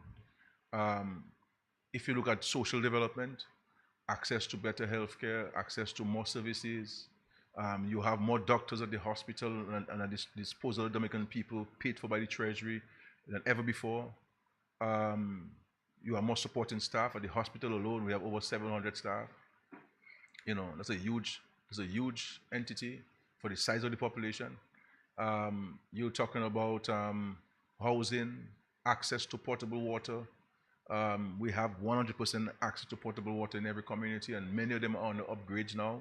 And I want to say to the people of Penville and Amba in my own constituency who have been calling for the improvement of the water system, that in the first quarter of next year, come January, February, we will start the reconstruction of the water system to alleviate the pain and suffering.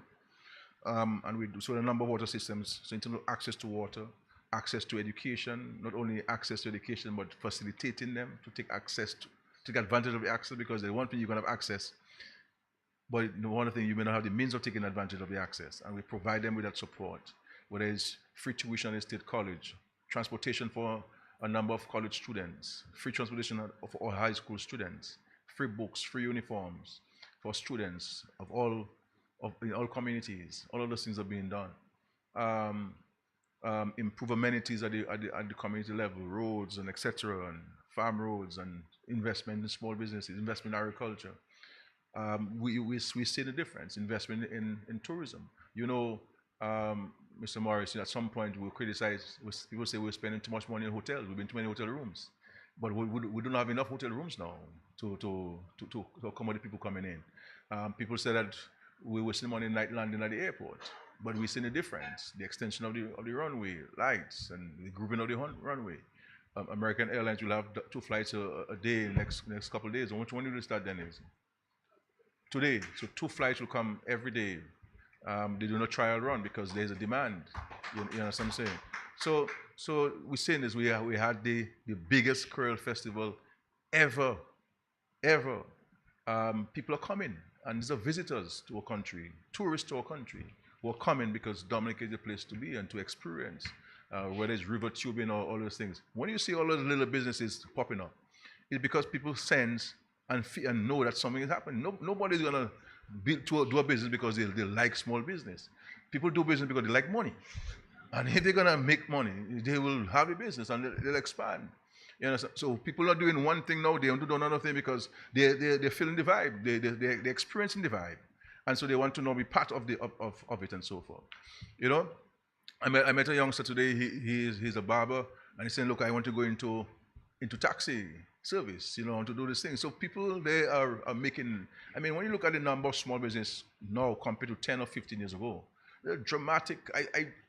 The economy is not capturing the contribution of small businesses at all, you know. Zero impact in terms of contribution, you know. They're capturing that contribution, but it's a huge impact of job creation and money in people's pockets and people creating employment. There are a lot of ordinary Dominicans who are creating employment for people across Dominica, you know, using local products and adding value to it and exporting those things. But this is not captured in our export numbers because people bring it in their private suitcases and their friends take it back to them to Guadeloupe and they bring the money back. You know what I'm saying? And that's what happens there. So you have those things happening there. So we're seeing, and this is why we have to keep moving. So we brought in night landing. Now we have to get to the point of the international airport, because in the next 2 years, the Douglas Charles would not be able to absorb or to accommodate the sheer number of people coming into the country. This is why next year you will see us building a new terminal building for the ferry service, because it has outlived its usefulness, its capacity. So we have to know, we're designing a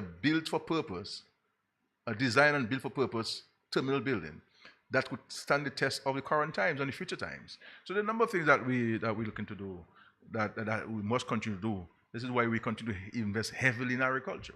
I mean, if the Minister of Agriculture has to spend it and speak to you about investment in agriculture, it take forever. You know, so these are things we're doing. And I'm just rushing my response to you because of time.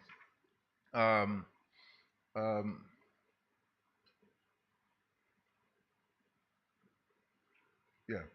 And then we have the final question, immigration system. I have advocated to the government that we need to free up this immigration system in the country. And this idea of visas, we can't be going to ask people for visa free to our country and we have visa to our country. It doesn't make sense to me. You see what I'm saying? We have to facilitate movement of people. And there are security systems. There's advanced passenger information system that you know who's coming before the plane has landed. There's a sharing. There's a framework and architecture where you share information on people of interest. And I think that we have to move and get all of these visas that we have imposed on other countries, the citizens of other countries, to be removed, and to first people come in the country, and I'm hoping that in next year the government could see why I'm saying that, and the government could agree with me and do it. And then the agriculture. My personal preference was to build a new building. You see, build a new building. Once you go and touch an old building, problem will start. Just imagine you fixing your old house, my brother. When you go and you put a bulb, telling you have to change the wiring. You bring your new faucet and your new WC and your new vanity you buy and so forth, and a pipe bursts because you have the old plumbing in a 25-year-old house. You understand? When you fix in the thing, you have to take out all the plumbing, throw it away. You have to redo the electrical, because now with modern lighting we're talking about, that arc was wired in the 80s. We didn't have, half of Dominica didn't have lights in the 80s. You understand? So you can't go and put new lights with old wiring. So when you come and put the old lights away, you're going to have a problem. You get the quality. So now, the advice is that we have to change the wiring, electrical wiring of the entire building. And now, that's a huge cost. But I believe that I'm a history student. So I appreciate history. I got the history prize at grammar school. I got the history prize at college.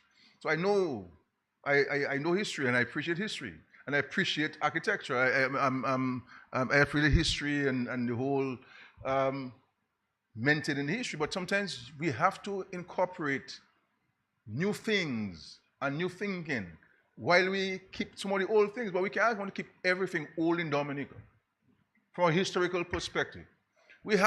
So my view, for example, the same thing with the library. We'd have had a brand new library there with all of the facilitation. So when you talk about AI and so on, children will have access to all libraries in the world. That's the kind of technology I was going to introduce in the library. And my thinking was to take the stones in the old library, take the old wood in the library, and incorporate it in the construction. So we preserve history. This is a stone 100 years old. So these are the kind of things that we have to. So yes, we have to. History is good and so forth. I like to teach history. I would like to teach history someday. Again, but we have to bring in the new and incorporate the old. But so this is something that we have to talk about. And so my final point is to all of you, wish you a Merry Christmas. Sorry. So the minister is not there to give you a comprehensive response. So I think that they're now at the level of making a determination as to how they treat with the electricals. You understand? Because my understanding, the sheer cost of the electrical is huge. You understand? And obviously, for a building like that, it's going to cost some money. So I think the ministry now is waiting on some advice from the Ministry of Public Works as to how they proceed with the rewiring of the ROC and so on. So because the point is, once you're dealing with an old building, every time you move forward, you get something that will have a problem. I think Imo News has a question. I'll get them the courtesy of asking the question. Imo News? Yeah. It's okay? Yeah, come, she can ask a question. Good Your afternoon, question. everyone. My name is Ebony Sprendo from MO News. Yeah. Prime Minister, there's been a long-standing concerns regarding the roads, plural, on the southeast. A bridge was put in place this year, I believe, and the roads were also cleaned. but ever since then it has deteriorated. And now, recently, there's been a situation near Three Rivers, where we refer to it as Odalis, where the boulders are coming down, and the road is extremely hazardous. And additionally to that, the Poncase Road is in horrible condition.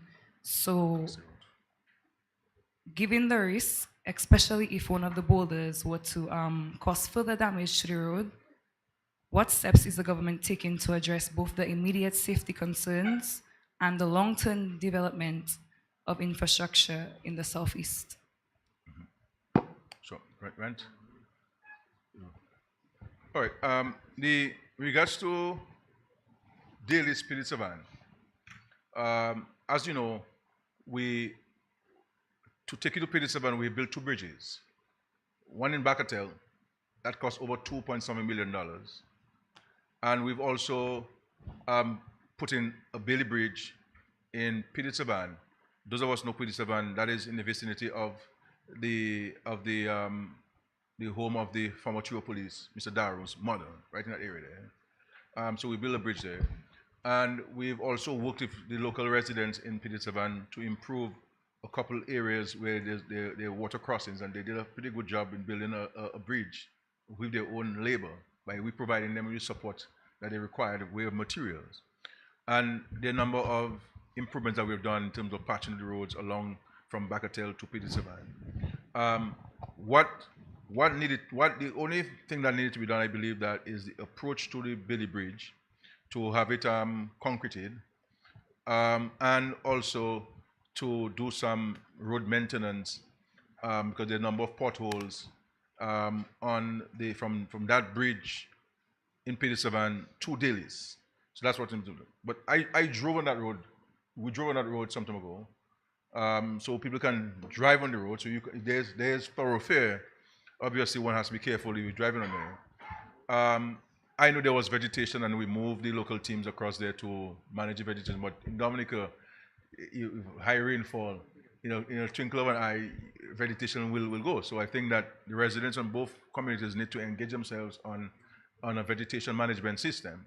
But I think people, all of the people in the Southeast would appreciate the sheer amount of money that we spent, and we give priority in constructing a bridge in Pidissaban as opposed to doing a bridge in Sari, which is, in my view, if you ask me, would have been more crucial for the people of the Southeast than the bridge in Pidissaban. But we understand they need to connect these 2 communities for economic reasons, and the Pidissaban will go across to sell the fish, and the people from Dalis come across to sell their ground provisions and so forth. So we'll continue to work in 2026, but so far I can drive from Roseau to Dalis. Obviously you have to be careful and so on, but the connection there does not prevent you from passing, but we can certainly do that. The issue of Odalis is a long-standing matter. We had done some work there. On this, there were some different iterations as to what should be done and can be done to mitigate against the falling rocks in that area. The Ministry of Public Works is reviewing previous studies that were done. I know that there are some temporary measures that they're seeking to put in place, that have been put in place, but I think that the long-term solution there is a very challenging one. But it's a study that the Ministry of Public Works is reviewing to advise the cabinet on what needs to be done for long-term solution to that area. There. The issue of Poncase, obviously Poncase is on the rough side. So yes, we do the road maintenance. Yes, we do the patching of the roads, but in itself, it's a rough road. But I believe in 2026 we will see a dramatic improvement to that road from Poncase to Boadiab. Obviously, we have to construct a number of water crossings first, because all of them need to be upgraded. So that'll be done, and there'll be a complete resurfacing of that road. Also, what will be done is the road from the Hillsborough Bridge, the York Valley Bridge in Layo to Sultan Water Junction. So that's another one on the cards for us to improve and enhance the thing. But we should not discount the fact that we spent $227 million from Boadiab to Castle Bruce, and then to the Calago territory, and then to Pigwa, with some 5 or so bridges built and so on. So we continue spending on this, and because roads are important, and that's why I appreciate your question on highlighting those. You have a question, sir? Yeah. Yes, PM. You give the Ministry of Agriculture a mandate to bring in $700 million to the coffers of the Treasury by 2030. Are we satisfied that the Ministry of Agriculture is poised to achieve this goal? Well, I mean, we continue to invest. We continue to invest heavily. I mean, agriculture has been getting significant investments, and we continue to do so. And I think some of the infrastructure we're putting in place will certainly enhance our ability to reach that target at some point. Now, it may not be 2030, but I think that we continue to invest, and we're seeing in my manifestation with increased markets and ability to supply those markets, and focusing on particular crops so that we can ensure that when our visitors come, that we're able to supply them with the produce and so forth. So I want to take the opportunity, two things. So wish all of you a Merry Christmas. Here, no, it's okay. Here at the press, and of course, Dominica as a whole, it's a Christmas season. Let us go ahead and celebrate and be each other's keeper. I recognize that you don't ask me any question about the UWP's Delegates Conference. I guess you figure it's not a national issue. But all I will say is that I'm looking at a candidate for Marigot. And I intend to approach Mr. Edison James and Mr. Wayne James as a potential Labour Party candidate for Marigot as well.